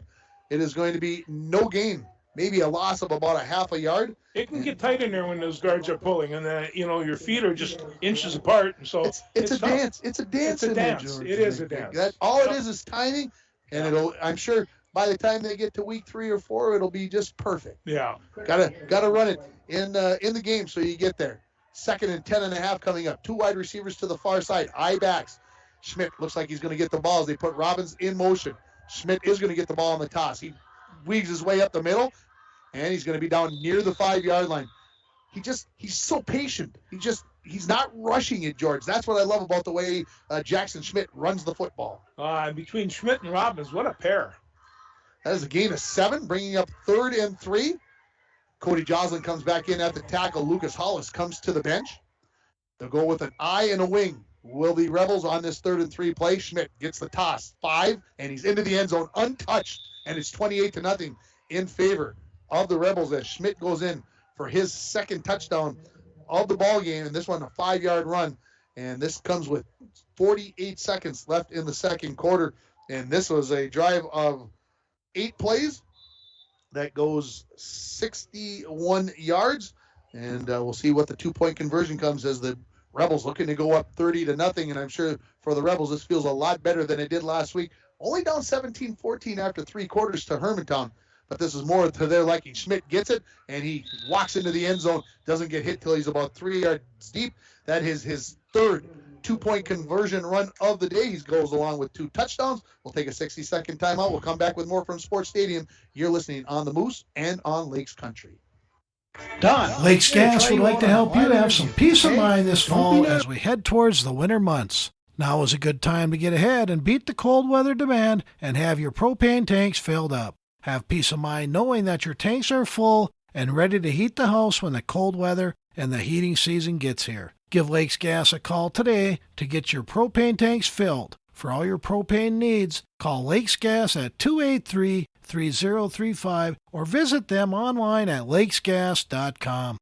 At Packaging Corporation of America, we're proud to sustainably manufacture America's top-selling brand of paper right here at our International Falls Mill. PCA is committed to U.S. manufacturing, environmental excellence, and providing great support to the many events that make our community unique, including the International Falls Bass Championship. At Packaging Corporation of America, we make more than paper. We make a difference. After the about 30-yard kick from Mitkrot, and he gets out to the 42-yard line. So they give the Broncos their second best starting field position. 43 seconds remaining. We'll see how aggressive the Broncos want to play this. In the past, this coaching staff has been very aggressive. They have, and got in trouble for it. But gotten into trouble a little bit. 2 running backs in the backfield. 43 seconds remaining in the half. Broncos down 30-0 on your Napa Auto Parts scoreboard. Yeah, that was an accident. Not meant to be there. Handoff is to Cooper Crandall up the middle. Tries to lay on the brakes, slipped a little bit. Gets out to the 45-yard line. Let's call it a gain of 3 yards. And it'll be a 2nd and 7 as the clock continues to run here. The Broncos do have 3 timeouts left, but they don't seem to be in any rush here, folks, as the ball is going to be 2nd and 7 on the 45. They don't even have to run another play, but it looks like they are going to try to run one more. Crandall's looking over at, he's still confused. He's not sure what the play call is. Joslin says, stand right here. I'll take care of the rest. He drops back to throw. Looks down the near side, looking for McGonigal, and is going to be a little bit overthrown with 6 seconds remaining. And so with that pass being incomplete, it's going to be 3rd and 7 from their own 45-yard line. Possibly the last play of the half coming up here. And stay tuned for the Dent Shop halftime report, where we'll talk about the stats. We'll recap the first half, and we'll talk about some other scores going on, games being played across northeastern Minnesota, and more here. So stay tuned to the Dent Shop halftime report. The Broncos are going to stay with 2 receivers to the far side, 1 to the near side, and 2 running backs in the backfield. So maybe to help give a little more protection in the backfield. That would be it. Joslin barks out the signals, put Olsen in motion to the other side. Crandall right up the middle, 50. And he's going to be taken down there really high up there. Cooper Crandall, it's tough to not grab him up high if you don't get down really low. Because he's not very big. He's only about 5'5", 5'6". And that was Jimmy Walker that comes up with the final tackle. It was a gain of 8 yards for Crandall on that final play. We go to halftime. Your score, Moose Lake Willow River 30, International Falls 0. We'll take a 3-minute timeout here on the Moose and on Lakes Country, and we'll come back with the halftime report brought to you by the Dent Shop. The National Propane Gas Association recommends that all gas systems should be routinely inspected every 5 years. Lakes Gas in the Falls can check your gas systems on a regular basis. A gas system safety inspection only takes 1 or 2 hours and includes a leak test as well as a visual inspection of all your gas appliances. Lakes Gas has a fall special on gas safety system inspections right now, so call Lakes Gas for an appointment today. Lakes Gas, your local propane company since 1959. Clear skies tonight with a low of 44. West winds around 5 miles per hour. Highs around 67 tomorrow. Lows around 42 tomorrow night. Highs level off around 69 Sunday under sunny skies. 75 Monday. I'm meteorologist Jennifer Wojcicki from the Weatherology Weather Center on K104. Currently, it's 61. High school fans, falling and getting up is one of many lessons students learn when they participate in high school activities. It takes courage to show up and perform knowing that mistakes will occur. A missed shot, a bad pass. Mistakes are part of the game. Teaching young people is a valuable lesson in picking themselves up and starting over again. This message has been brought to you by the Minnesota State High School League. Howard Senex East invites you to see all they have to offer. Being newly remodeled, they carry the best jigs and lures in town and offer other fishing gear. They have Canadian bakery bread, Wisconsin's best meat and cheese sticks, and other healthy snacks. Howard Senex East offers a 7-cent per gallon discount on gas and fuel when paying with cash. Hours are Monday through Saturday, 6 a.m. to 8 p.m., closed on Sunday. They are currently taking applications for employment. Howard Senex East, located next to the Cobblestone Hotel and Suites on 53. Summer is coming to a close, but the Sports Shop still has a great selection of bikes, inline skates, and baseball or softball equipment in stock. Plus, we do bike repairs on all brands of bikes all year long. As we get ready for winter sports, remember the Sports Shop has everything you need like hockey equipment, figure skates, and snowshoes. We have a large selection of new and used skates available for purchase or lease, which offers a guaranteed fit for all season. Stock up on Bronco apparel or have your student try on that Falls High leather jacket. All of this and more at the Sports Shop in downtown International Falls. Now, welcome back to Sports Stadium. It is the halftime show brought to you by the Dent Shop at 1712 First Avenue West. It is the place to take your vehicle when you have a fender bender. But they also have Rhino Pro protective linings for your truck, car starters, and lithium batteries. The Dent Shop, 218-285-9593. Halftime score here, Moose Lake Willow River 30 and the International Falls Broncos 0. And Georgia was just, it was all rebels, to be honest with you, in the first half. When you take a look at the offenses, I'm looking at Jackson Schmidt. He carried nine carries for 92, 93 yards and a couple of touchdowns, and he's just sticking it all the time. And he's got his partner over there, Robbins, and Caden Robbins is just a nice match for that. And so, he gets 40 yards. They have 150 yards between the two of them, and they got a nice big fullback to do some blocking. That's their running game. And then they have this guy named Jimmy Walker, who's on both sides of the ball and having himself a fun time tonight. He's enjoying himself. That's the way the game is supposed to be played. That's the way it's supposed to be. That's the way it's supposed to be played.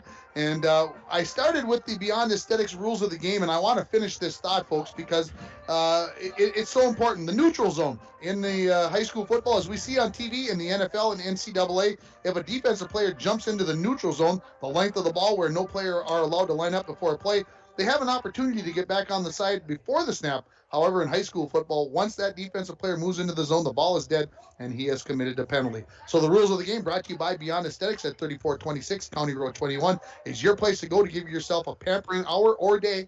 Call Beyond Aesthetics at 218-540-0149 to make an appointment or to find out what they can do for you. They are open Monday through Friday from 8 a.m. to 5 p.m.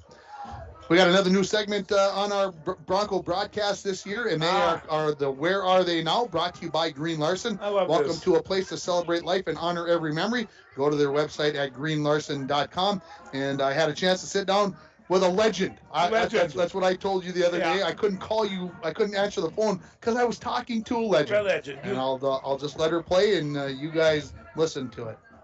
Tonight's Where Are They Now, brought to you by Green Larson Mortuary, is with Reggie Gilo. Reggie was a Bronco football player, swimmer, and track and field athlete. Reggie Gilo, where are you now? I ended up in Pilot Pond, Manitoba. After I left that Falls, I went to Bemidji State. I met my wife down there, and she convinced me to move to Canada. Now that I'm up here, we're married. I've got 6 kids. I'm journeyman electrician, and I get to farm on the side for the father-in-law. And that was our Where Are They Now segment with Reggie Gilo, brought to you by Green Larson Mortuary. And Green Larson Mortuary, welcome to a place to celebrate life and honor every memory. Go to their website at greenlarson.com, and there you have Reggie Gilo. Hey, I'll tell you, what I used to enjoy about him mostly, not so much that he carried for 5,000 or 6,000 yards. 5,084. Yeah. But he could kick off and lead the attack. He hit people so hard, and he did that when he was in 9th grade. I couldn't believe it. And he did it for 4 years. He was a terror on kickoffs. And we had a nice chat. We got talking about coaching and your kids and how you should treat them and everything else. And he said, geez, I wish I'd have known when I played what I know now. And don't we all? Isn't that the way that it should be? We're going to take another 2-minute timeout here because the clock is showing 4:09. Now, I'm not sure why they'd only put 10 minutes up there, but that's all they put up there. So I'm just going to be safe here. We're going to take a 2-minute timeout, and we'll come back with more from Sports Stadium. Your halftime score, Moose Lake Willow River 30, International Falls 0. You're listening to it on Lakes Country 104.1 in International Falls and on the Moose 106.9 in Moose Lake.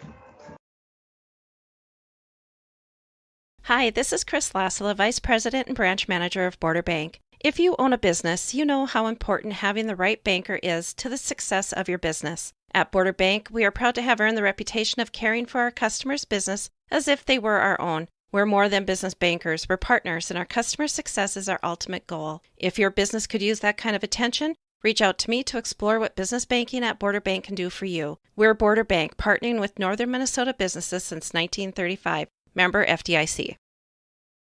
Winter, summer, spring, or fall, Falls International Airport has you covered for your vacations. Whether you're looking to head to a big city or a sandy beach, Falls International Airport can help you make your connection to anywhere. With a modern terminal, free parking, free Wi-Fi, shorter lines, easy baggage claim, and more, you'll be happy you booked your flight out of Falls International Airport. To schedule your vacation getaway or for more information, log on at internationalfallsairport.com. Rainy Lake Medical Center is proud to offer local athletes a robust sports medicine program that includes comprehensive rehabilitation for athletic injuries, post-surgical rehab, and return to sports guidance. Rainy Lake Medical Center's Advanced Concussion Management Program offers additional protection and peace of mind to athletes and parents. For more information, call Rainy Lake Medical Center Therapy and Wellness Department at 283-5420. Good luck, athletes, on a successful year from Rainy Lake Medical Center. And we're back with breaking news. The new Coke Zero Sugar might be the best Coke ever. That's right, Jim. With an improved taste and 0 calories, make sure... Jim. Ooh, yes, this tastes like the best Coke ever to me. We're on the air. I need to try it first. With zero sugar and now even more delicious, it's the new Coca-Cola Zero Sugar, the best Coke ever. Find out for yourself. The International Falls Broncos, we're happy to have you along on the Moose or Lakes Country, or if you're watching us online at yourliveevent.com or on KCC TV here in International Falls, we're happy to have you along. Here's the games going on around the area tonight in northeastern Minnesota, and teams involved in either the Northeast Division and all those other businesses. Mille Lacs is at Rush City. Two Harbors is at Rockridge. Last time I saw, Proctor was leading Hibbing by a score of 7-0. North Central, we mentioned that they were leading McGregor 30-8. That's a 9-man action. Mountain Iron Buell 28-0 over Ogilvie at the half. Lake of the Woods is taking on Winnemac. Hinkley Finlayson is in Greenway, Nashua, Keewatin. I'm interested to see how that game plays out because the Broncos play those two teams back-to-back coming up in a few weeks. Esco was leading Mora 7-0. Ely is hosting Cromwell Wright. Braham is in Deer River. Mesabi East taking on Crosby Arrington. The Broncos get Mesabi East next week. And I believe the Rebels, I wrote this down someplace, make sure I got it. They've got GNK next week. Duluth-Denfeld is at Cloquet. Northwoods travels to Chisholm. Southridge is in Cherry. And Hill City Northwood at Big Fork. Pine City is at Aiken. So there are some games that are going on around the area and a few of the scores that I have found along the way.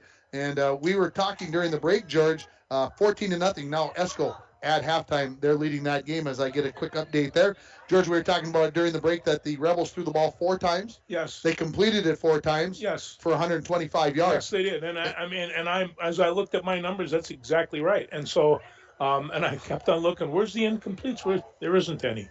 So the 2 touchdown passes to go along with those 4 completions, the 52 and the 29, one to Jimmy Walker, the other one to Nolan Nelson. So we think about the Rebels, George. We think about them running the ball. Yeah. A 4 for 4 is not too bad. No, it's not. So you have 150 yards rushing and 125 yards passing the first half. 4 for 4. No, you're functioning real well right now. They are functioning real well. And the Broncos obviously struggling as if I go back and look at it, they had just 2 first downs in that first half. If I just got to double check that, 2 first downs. And so pretty much domination for the Moose Lake Willow River Rebels. As it was interesting when I talked to Coach Loshek during the interview, he was very nice about it in his voice, but you could tell he wanted more from his boys. He wanted more. And I know when I was talking with the assistant coaches before the game down here outside of the stadium, they were pretty loose, but at the same time they were I don't want to say this in the wrong way, but they were being like, these guys got to step up tonight. And we were talking about the linemen, and I think they have. I think they have too. They're really kind of taking control of the line of scrimmage. And the other thing about the coaches, he's getting to a point here where he's kind of building dynasties. He's year after year after year. He's just reloading. And I take a look at the kids they have, and these are kids that we saw 3 or 4 years ago. They were in 9th grade, and there they are right now, really doing the job. I like his offense. I like his defense. And, they know exactly what they have to do. So I got to congratulate Moose Lake Willow River for putting out this fine team. Well, when we come back with the kickoff, it'll be the Broncos that will be kicking off to the Rebels. We're going to take a 2-minute timeout, and we'll come back with the second half. Your score again, Moose Lake Willow River 30, International Falls 0 at the half. You're listening to high school football on the Moose 106.9 and on Lakes Country 104.1. Don, we're going to try you out on the live interview, okay? Don't be nervous. Just get the winning interview of the game. Just have some fun. Enjoy the game. You got this. Whatever you do, stay calm, okay? Just stay calm. Now go get them. Don, you're looking at the flooring, not the game. Mike, I'm just checking out what kind of flooring is on the court. It's wood. Watch the game. Well, is it real wood, engineered wood, scratch-resistant, or waterproof wood laminate? Don, it's wood. It's nice. Kind of glossy. Reminds me of... cabins on the lake. And fishing and... Mike, no, you're not even watching the game. Studio B Flooring, get distracted. The largest display of wood flooring in the borderland, 240-5599. This could be a conflict of interest. I want some popcorn. Yeah. Hey, I like that. I like that one. New vehicles coming in at Ekman GM of International Falls. Check this out. New 2022 GMC Sierra 1500 four-wheel drive. Sale price $65.70. And this new 2022 GMC Yukon XL four-wheel drive SLT. Price to move at $72,770. And this 2022 GMC Sierra 1500 four-wheel drive Pro. Sale price $45,745. GMC, we are professional grade. GMC. Find out more at EkmanIFalls.com.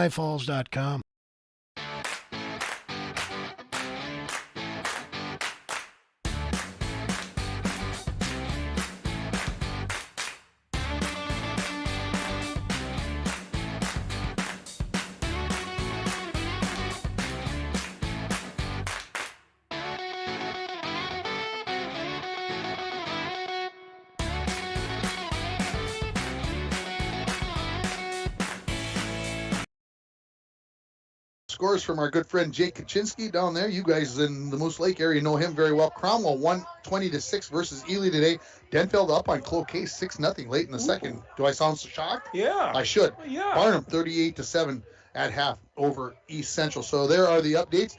And just a quick reminder to Bronco fans, the Bronco team has been working hard in preparation for the 2022 season.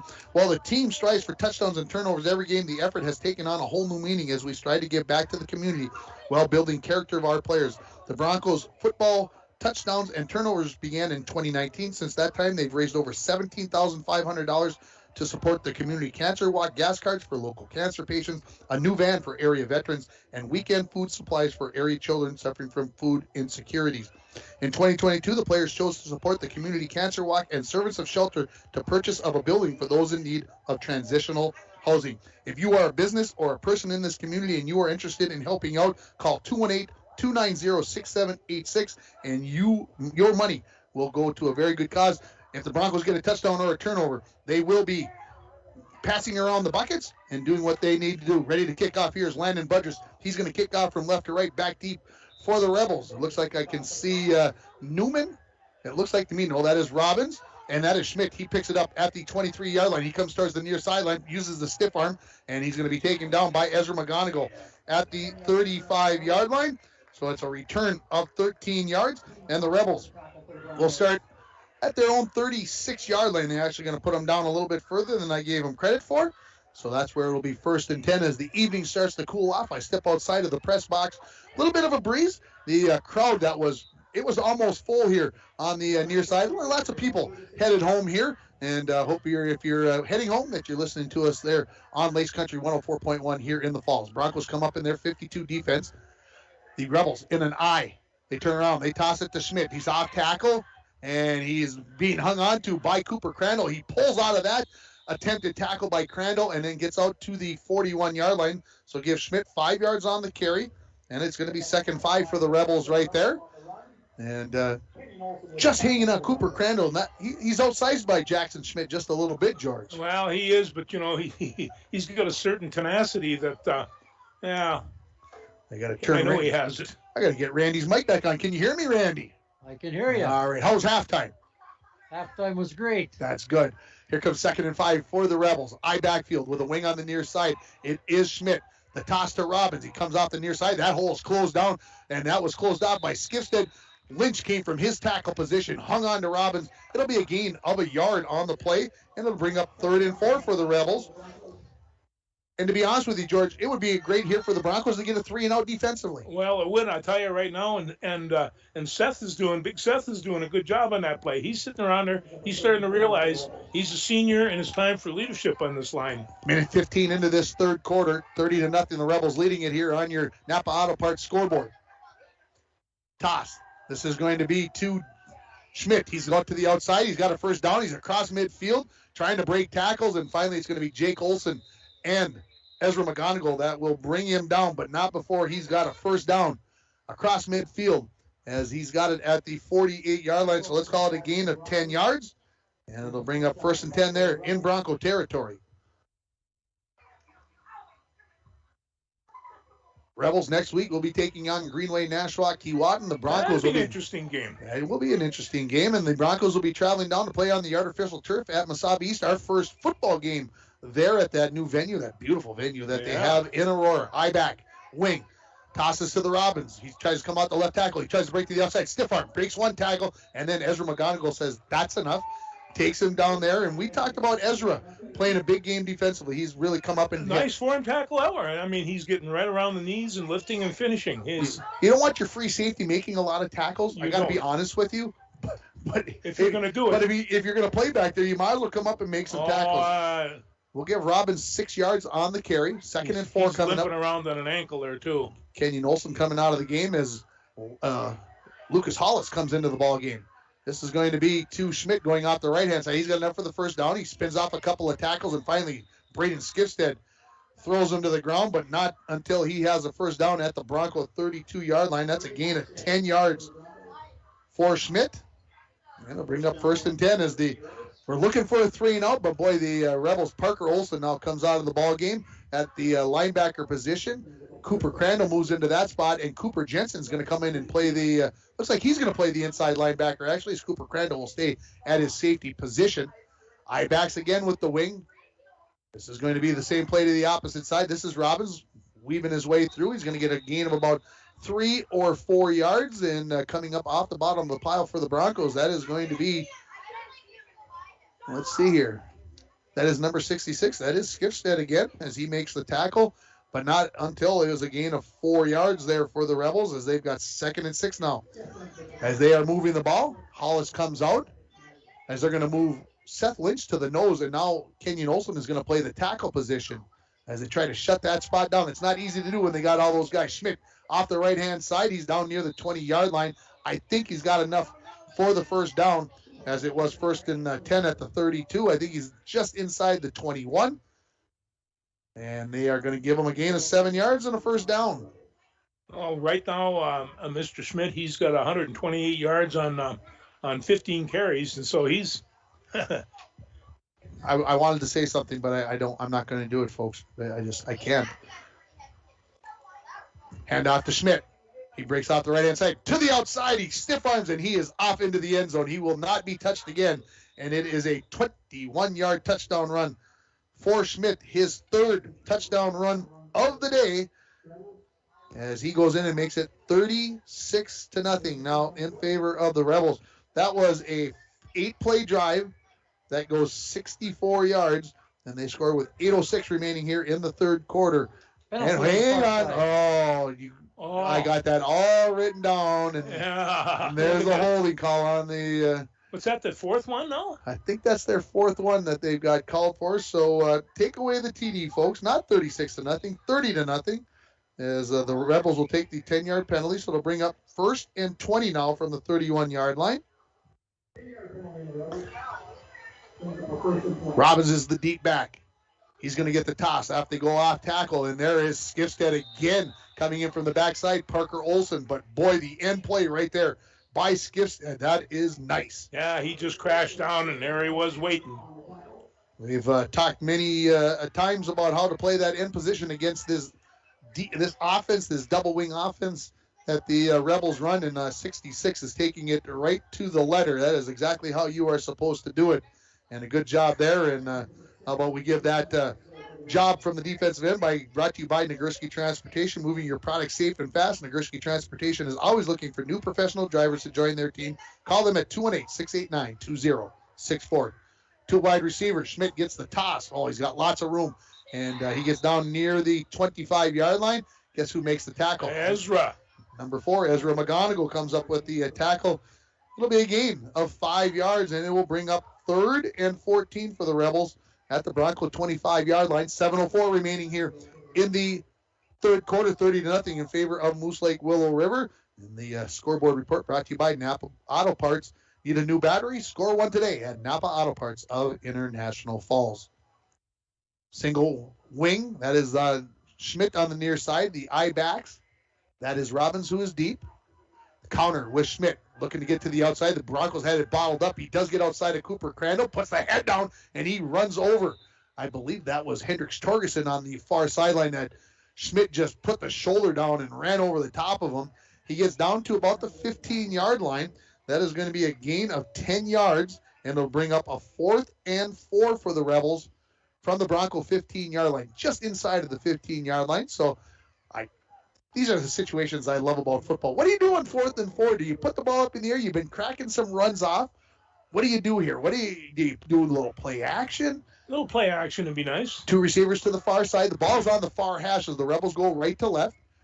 Motion back across the formation. They're going to hand this off to Schmidt. He's up into the linebacker level. He's got enough for the first down, and he gets a little help from number 68 there, Noah Williams, as he gets a little extra shove. He's got enough for the first down. He's inside the 10-yard line as they'll put him down at about right on the 10-yard line. So it's a gain of 5 when they needed 4, and it's 1st and goal. That's where the ball is at.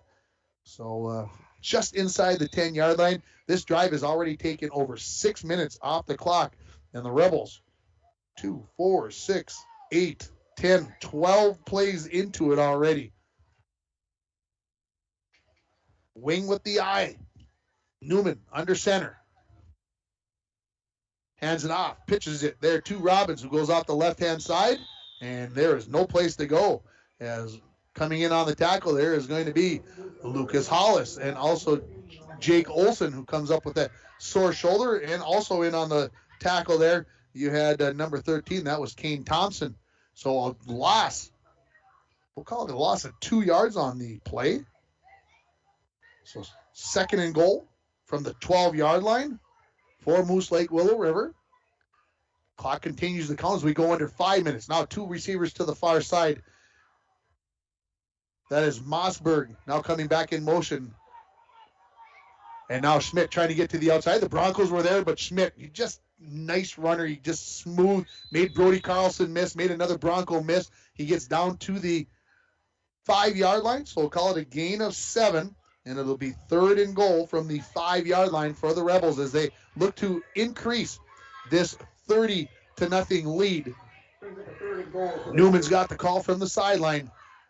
Broncos defense, hands on their hips right now. They are exhausted.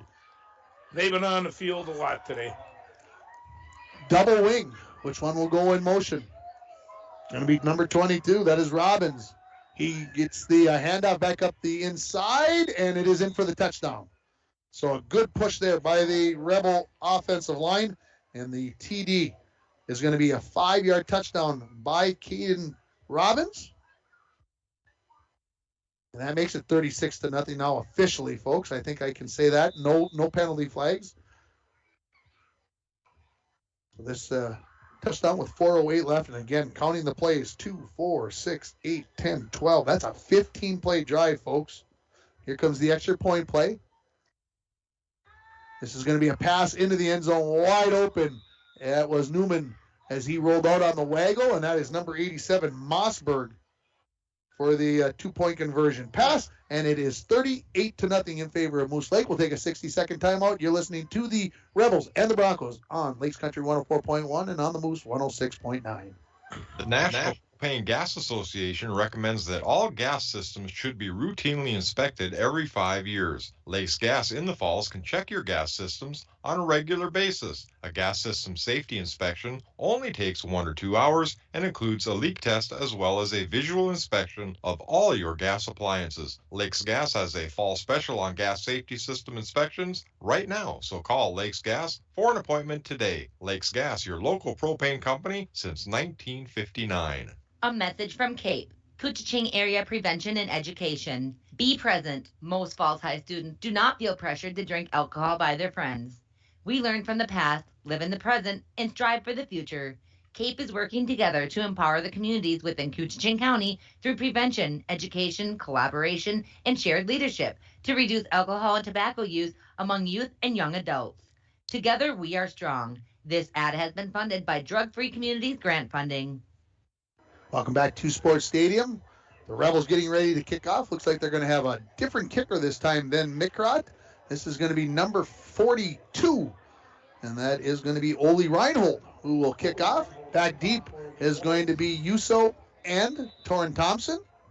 38-0 the lead. This kickoff is going to hit at about the 25, picked up at the 20-yard line by Torrin Thompson. He makes one guy miss, makes the second guy miss. Got good speed. He's across the 45 in the tackle. They're up high by Caden Island. And so a good return there after the 40-yard kick. It is going to be a return of 27 yards. Best return of the year for the Broncos. Good field position for the Broncos as they are going to start 1st and 10 from their own 47.5-yard line. And the Broncos trailing at 38-0 on your Napa Auto Parts scoreboard. Broncos are going to get a new offensive lineman in the game. Can't see his number. He's the left tackle on the far side of the formation. 2 running backs in the backfield, 2 receivers to the far side. The ball is on the near hash. Cooper Crandall now switches sides. Joslin puts Crandall in motion, drops back to pass. Looks down the near sideline. Behind the defense is Torgerson, but so much arm from Cody Joslin. And it is Lucas Hollis that is the new left tackle for the Broncos. Boy, I'll tell you what, he was open over there, guys. Yes, he was. Good speed there by Hendricks Torgerson as he got behind the cornerback there for the Rebels, but the throw just too far there by the Broncos. So 2nd and 10, 3:53. Clock stops remaining here in the 3rd quarter. Lots of people off to my left. Some of the band has left, so you got a lot of empty spot over there. Cooper Crandall right up the middle. Not much place to go there as that is Nolan Nelson, who's got one of the touchdown receptions in this ballgame. He's the first one in on the tackle. They're going to give Crandall a gain of 3 yards. He's going to be out to the 50-yard line. So 3rd and a long 7 coming up for the Falls. As the team looks over towards the coaches, 2 receivers to the near side of the field, 1 receiver to the far side, 2 running backs in the backfield. As McGonigal moved in, now moves back out. Cooper Crandall, unsure of the play call right now. He's going to step inside. Joslin tells him that's fine. Drops back, looks in the flat, looks deep. Now he's under pressure, and down he goes. And that sack is going to be for Nelson. He just made the tackle. Now Nolan Nelson is going to get the sack. That, I believe, might be the first sack of the ball game for either team. Well, I think so. So it's going to be a loss of 10 yards on the play, and it'll bring up 4th and 17 for the Broncos from their own 40-yard line. Into punt is Landon Budress. The Rebels, they're not even going to go back and, now they are going to send Robbins back, as it looked like they weren't going to. They were going to play defense, thinking maybe something was going to be up. Budress gets the punt away. It's off the left side of his foot. It's going to hit at the 40 and roll sideways, and the Broncos will down it at the 39-yard line. So it's a 21-yard punt, and the Rebels get the 3 and out that they were looking for. They put their offense back onto the field with 2:28 remaining in this 3rd quarter. They lead it 38-0 after that nearly 8-minute drive. You're right. I got to go back and check my notes here. It was 4:08 remaining, so almost an 8-minute drive, a 15-play drive that started the 3rd quarter. So at the 39-yard line, Newman, the quarterback, stays in the game. Looks like most of the starters still in the lineup for the Rebels. Understand that probably play through the 3rd quarter. Seems to make sense. They start with a wing eye. They're going to put Robbins in motion out towards the far sideline. Schmidt gets the toss. He lays on the brakes and jumps back and gets up to speed. He's going to be out near the 48-yard line. We'll call it a gain of 8 yards officially for Schmidt. That was some good moves. We talked about Cooper Crandall with some moves last week, George. Yeah. That is Cooper with a bigger kid. And, he steps inside and cuts it back and can do that 2 or 3 different directions. He's pretty good. Pretty shifty. You can see why the Rebels are excited about him. He was one of the guys that Coach Loshek talked about on the pregame interview. We got a whistle, and I believe we got a timeout by the... No, we don't. Yeah, it looks like we're going to take a timeout. It's brought to you by Service Master of International Falls. For a home that is professionally cleaned all year round, call Service Master at 218-283-4475. Todd and Gretchen will take very good care of you. No timeout. That's a lie. Hang on, folks. Into the game for the Broncos is number 24. That is Pablo Christensen, who is playing some safety position here for the Broncos. So here comes 2nd and 2 for the Rebels from their own 47-yard line. Turn around, they hand it off to Lowe. He's into the secondary level and then knocked down there by Ezra McGonigal. And number 24, taking after his brother there, that is Pablo Christensen. So it is a gain of 6 yards for the Rebels. That is a first down as they are into Bronco territory with 97 seconds remaining. As soon as they get the chain set, they'll put that clock back into motion, and I do see some players coming out of the lineup. Number 56 for the Rebels there, Austin Johnson, he heads to the sideline. So the Rebels are working some new players into the rotation here as we near the end of the third quarter. Wing eye. Rebels have pretty much stayed in that formation here in the third quarter, keeping things, I would say, not showing too much. And they got Seth Lynch to jump offside. I think he was the guy that he didn't get pulled offsides. We'll see what the official says. And Seth Lynch is going to come out of the ball game. Maybe just needs a breather as he's played almost every down in this ball game. And it's actually going to be on Moose Lake Willow River. So all right, Seth Lynch gets taken out of the game. He's like, hey, I'm innocent. I didn't do anything. This flag is brought to you. We haven't had many flags recently. No, we haven't. This flag brought to you by Arrowhead Transit, 1-800-862-0175, option 5 for a ride in International Falls. I say the Rebels stay in the same formation. Now they go to the double wing. In motion goes Schmidt, and it's the fullback right up the middle on the trap play. He's got about 3 yards on the play. And it was actually number 1 there at, that is Owen Lowe, who was playing the fullback position. We'll give him 3 yards on the play. It'll bring up 2nd and 12 from the Bronco 49. Coming into the ballgame for the Broncos, number 78, that is Renat Godovin. I think that's how we were told to say his name. He's in at the tackle as he's going to give Kenyon Olsen a break in the defensive line. 2nd and 12 for the Rebels. In motion goes Schmidt. This is quarterback naked boot to the near side. Jake Olsen is there. He breaks that tackle, and coming from behind is going to be Godovin. Comes out onto the field, and he's involved with the tackle.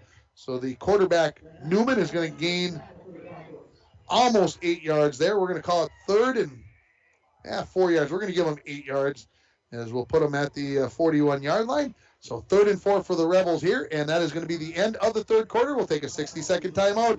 38-0. Rebels leading it. You're listening to High School Football on the Moose 106.9 and on Lakes Country 104.1. And we're back with breaking news. The new Coke Zero Sugar might be the best Coke ever. That's right, Jim. With an improved taste and 0 calories, make sure... Jim. Ooh, yes, this tastes like the best Coke ever to me. We're on the air. I need to try it first. With zero sugar and now even more delicious, it's the new Coca-Cola Zero Sugar, the best Coke ever. Find out for yourself. Winter, summer, spring, or fall, Falls International Airport has you covered for your vacations. Whether you're looking to head to a big city or a sandy beach, Falls International Airport can help you make your connection to anywhere. With a modern terminal, free parking, free Wi-Fi, shorter lines, easy baggage claim, and more, you'll be happy you booked your flight out of Falls International Airport. To schedule your vacation getaway or for more information, log on at internationalfallsairport.com. Back here at Sports Stadium, let's go down to the sideline to Randy Anderson. Randy, hey, it was an 8-0 quarter, but boy, I'll tell you, the Moose Lake Willow River Rebels just continue to do what they do. Yeah, that's what they like to do. That's that running game.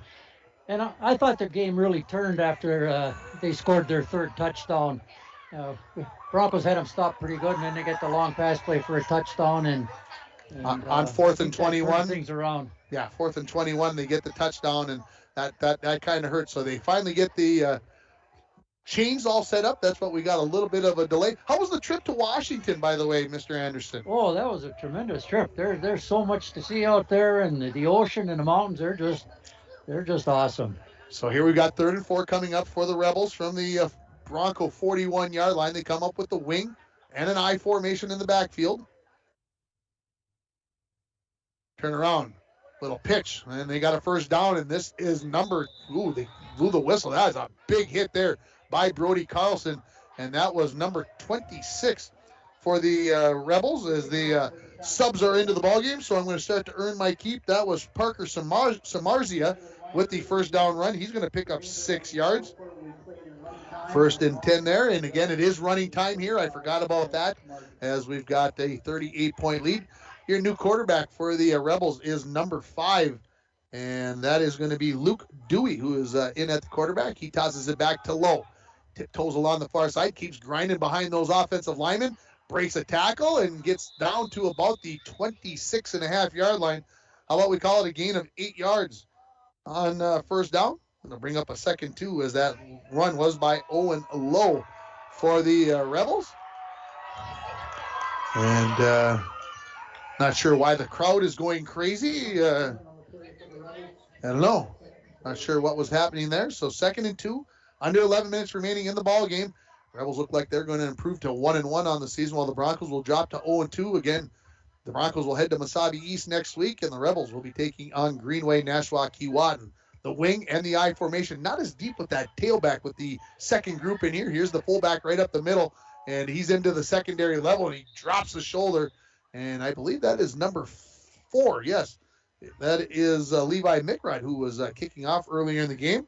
Good run for him as he gets down to the 19-yard line. We'll call it a gain of 8 as the Rebels just continue to rip off chunks, as George likes to call it. Yes, they are. 1st and 10 for the Rebels at the Bronco 19 as they are into the red zone, maybe almost to the 18-yard line. Broncos pretty much with that starting unit in the secondary, and as I look up front, really the only one is Lucas Hollis that is in at the nose. Otherwise, pretty much the starting defense in there for the Broncos as well. Wing eye to the left. Quarterback is going to keep that way. He's got it down inside the 15, the 10, and in for the touchdown, but bring it back, folks. We've got a holding call, I believe, coming up on the Rebels on the far sideline. I wonder if the coach is going to have any comments about the holding. So the flag was down at the 11-yard line. So the flag, I believe the penalty will be assessed from there.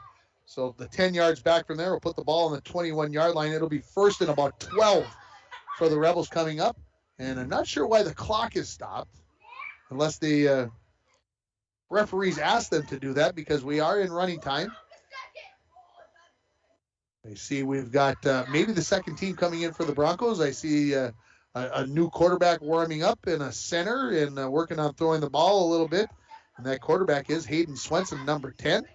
And they are actually going to mark that penalty off from the line of scrimmage, interestingly enough. So it's going to be 1st and 20 from the 29-yard line. So the clock starts again after the referees get everything situated. Here come the Rebels. They've got a wing to the right. That is Lowe. Eye backfield. Put the hand up. No, this is going to be the quarterback keeping it naked to the far side of the field as Dewey is going to be taken down right about the line of scrimmage there as the Bronco defense very wise to that. And, they hide that ball real well in those fakes. Looks like to me that Kenyon Olsen and Braden Skifstead were in on that tackle, and it will be no gain on first down, so it'll bring up 2nd and 20 for the Rebels from the Bronco 29-yard line. Under 9 minutes now remaining. Broncos, of course, would love to get a turnover here and put a touchdown on the board. No fun to go home with a goose egg. No, it is not. And I'm sure the Rebels would like to keep it that way, right? No, you know it. So here come the Rebels. They'll split a end out here to the near side. Going to be covered there by Torgerson. They'll split the other end out to the other side, guarded by Jake Olsen out there. They're much tighter this week than they were last week against the Blue Streaks.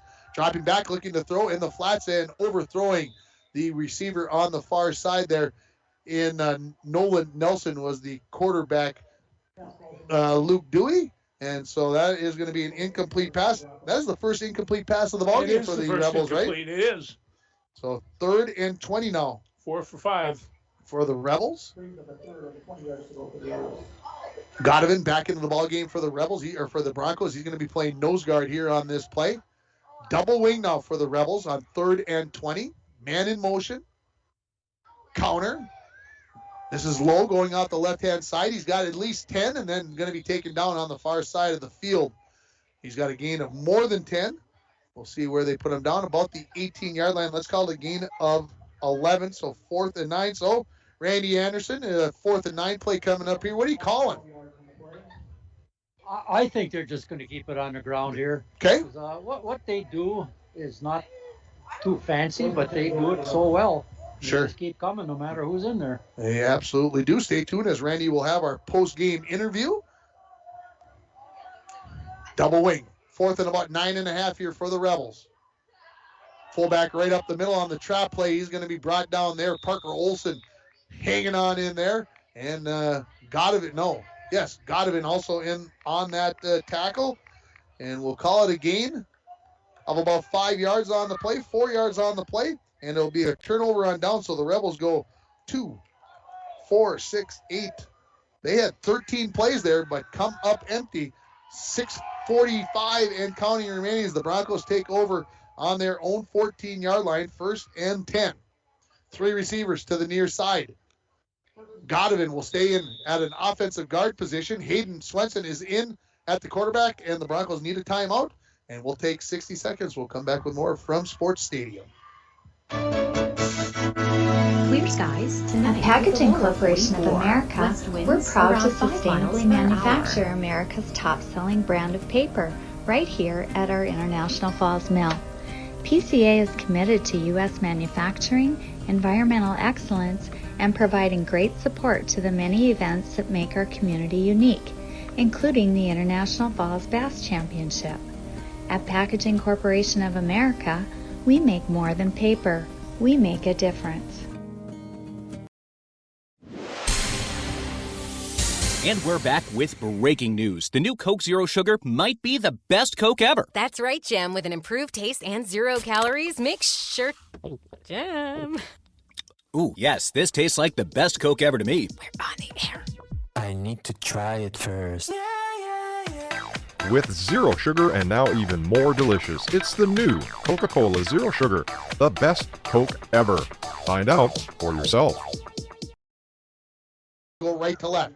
Hands that off to Cooper Crandall, dancing, and he's going to get out beyond the 20-yard line. Good run by Cooper Crandall as the Rebel defense has all subs in the ball game now. And we've got a player down for the Rebels. And we'll see what happens there as he's kind of holding his knee as the staff is going to come out here.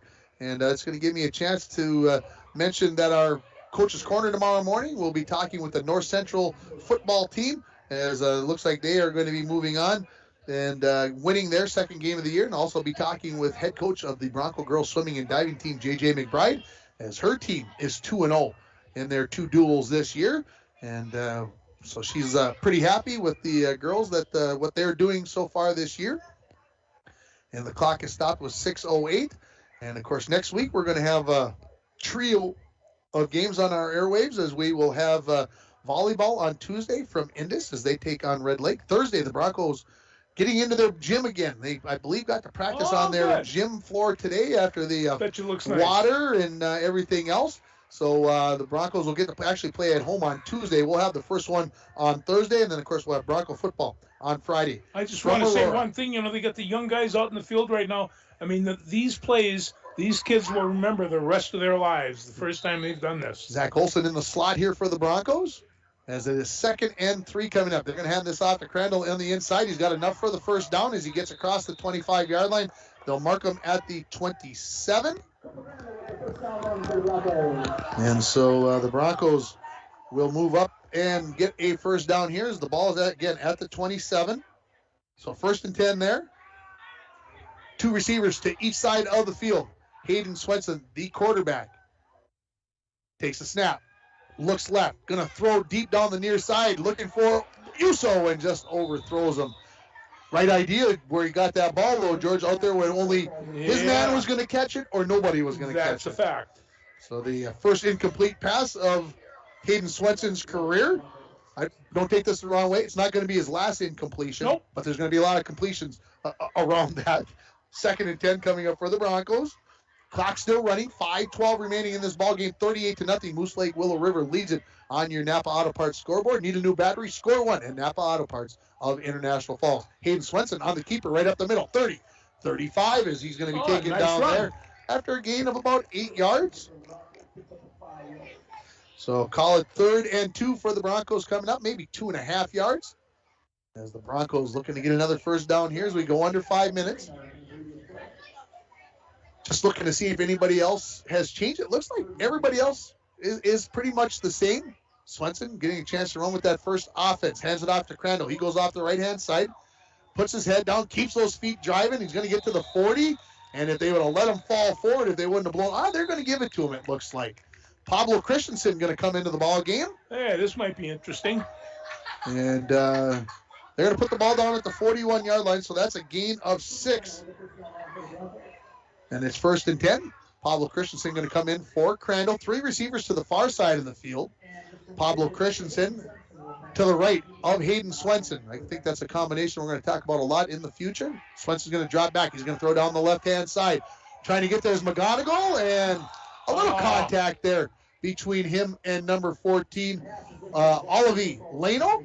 And hey, I'm okay with that. That was, he was trying to get there to the ball himself, so incomplete pass there for Swenson, looking for McGonigal. No, actually, that was very good coverage. So the Broncos come up, stay with the 3 wide receivers on the far side of the field. Pablo Christensen will move to the right of Swenson in the backfield. The snap from Skipstead after Christensen goes in motion. This is Swenson right up the middle. He's to the 45. He's near midfield, and he may have a first down. We'll see where they mark him as we get all kinds of whistles. And, wow, Braden Skipstead and number 72, Dayton Stavely. The play went to the right. They were all over here on the near sideline. I don't know what they were talking about. They give him a first down. They give him 10 yards. And the Broncos into Rebel territory here with under 3 minutes now remaining. Stay in that same formation. Swenson drops back to pass. Looks across the middle. That's going to be picked off there by the Rebels as Luke Mickrot was reading the eyes of Hayden Swenson. And he returns that back to about the 47-yard line of the Broncos. And that's where they will take over 1st and 10. So the INT and the return of about 10 or 11 yards there for Mickrot. And the Rebels, with 2:30 and counting, take over as they'll bring out that second-string offense. And now we'll get to see some of the second-string defensive guys as well.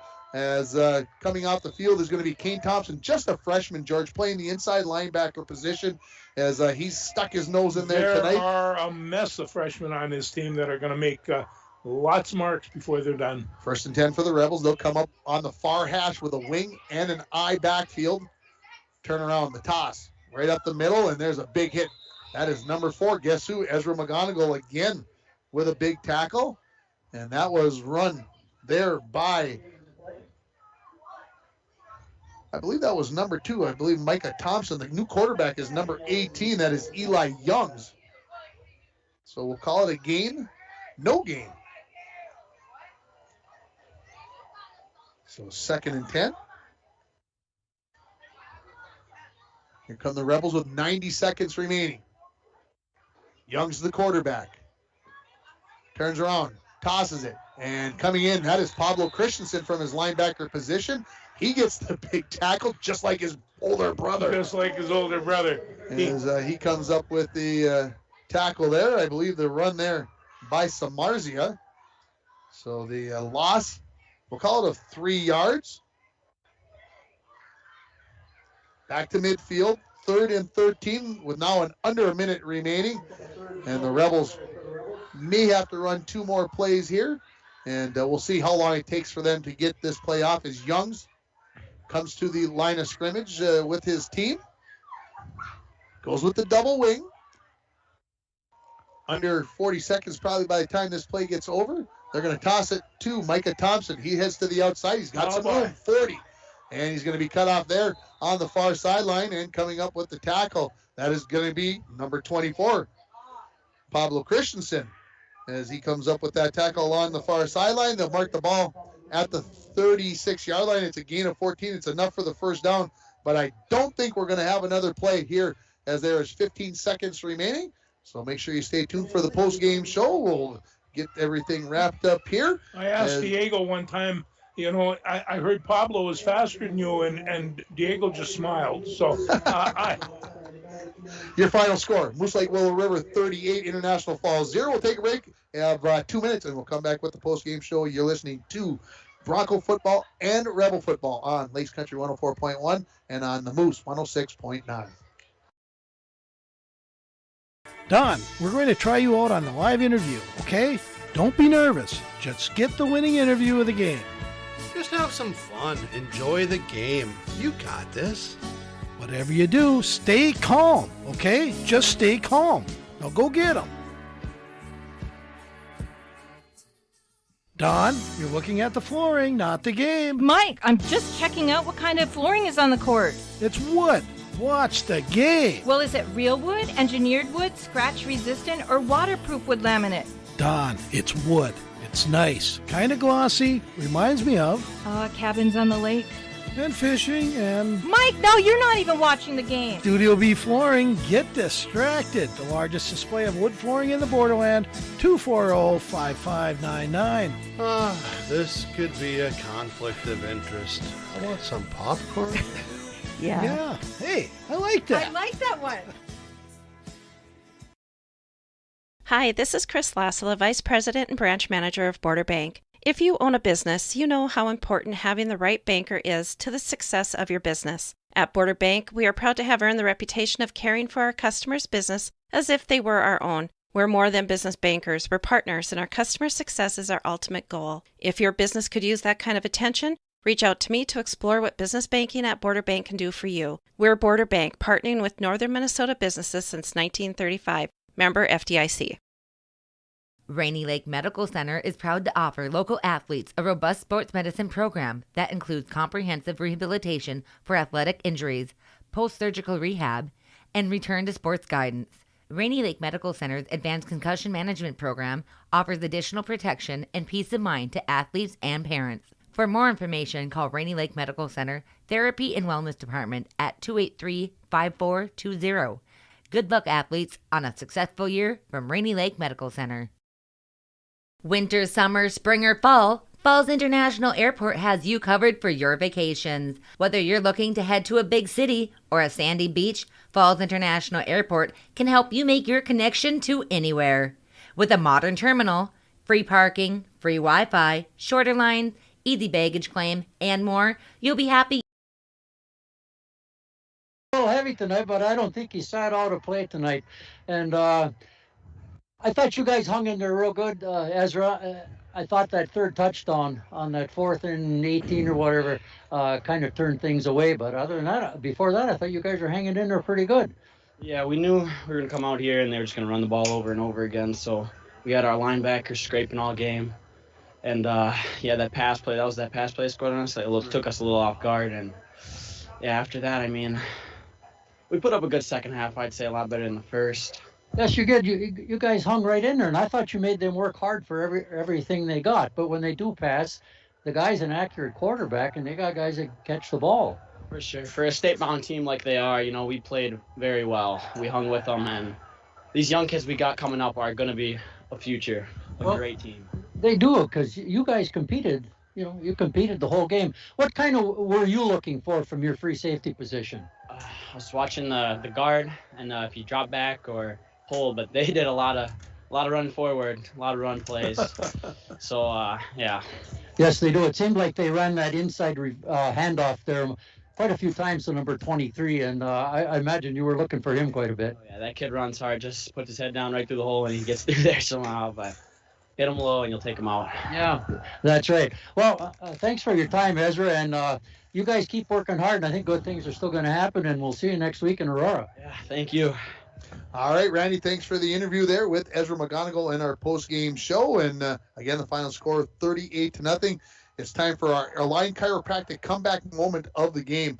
And this comeback moment of the game is brought to you by Align Chiropractic and Wellness Center at 1322 3rd Street. When you need to make a comeback due to back, neck, or leg pain, call Align Chiropractic and Wellness Center at 218-283-2243 and let Alyssa Clarity get you on the road to recovery. Well, my comeback moment of the number 24 at the end of the game. Who knew that number 24 was going to come back? Diego Christensen's been in that uniform for a few years, and younger brother Popple makes the comeback. He came out there, couple of nice tackles, made a couple of nice runs, he's our comeback moment, because there's Diego in new colors, right? A new type of thing. Yeah, I mean, and they're very close. I talked to their dad this summer, and he talked about. I mean, he loved watching Diego play. He has a glow when he talks about Pablo, and and they all come from this really super talented 8th grade team last year, and there's a whole bunch of freshmen running in and out there. They have good speed. They love the game, and they're very coachable kids. So I'm this team is going to do nothing but improve. But when you take a look at the Moose Lake Willow River, they had 2 runners that went over 200 yards. They got 200 yards rushing. They had a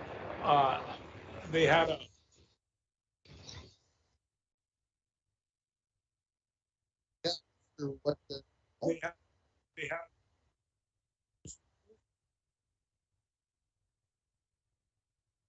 hand to Jackson Schultz.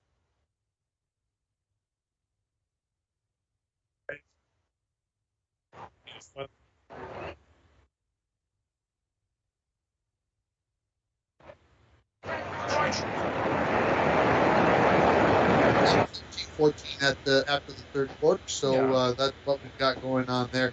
Northland Sales and Service, Northland Sales and Service can help you get a good night's rest with a brand like CERT. You will wake up fresh and ready to tackle another day.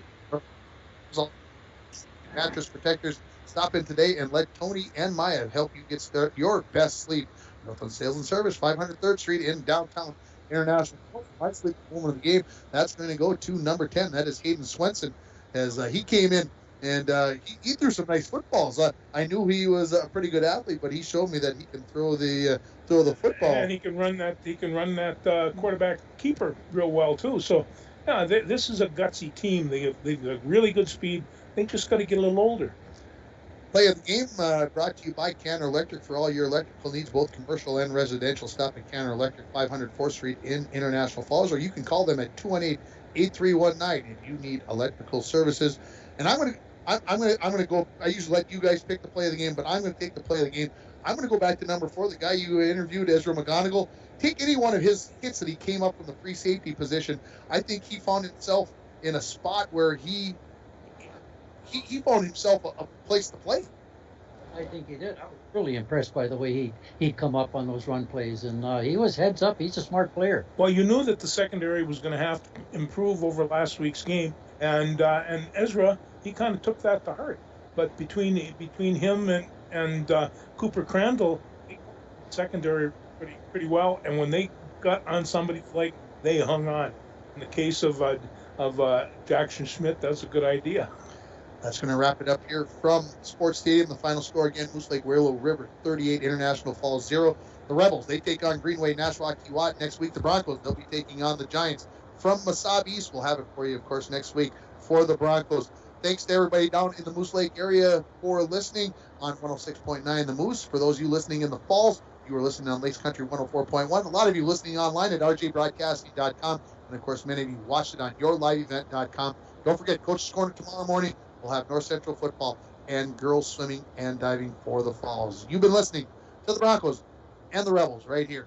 Have a good night, everybody.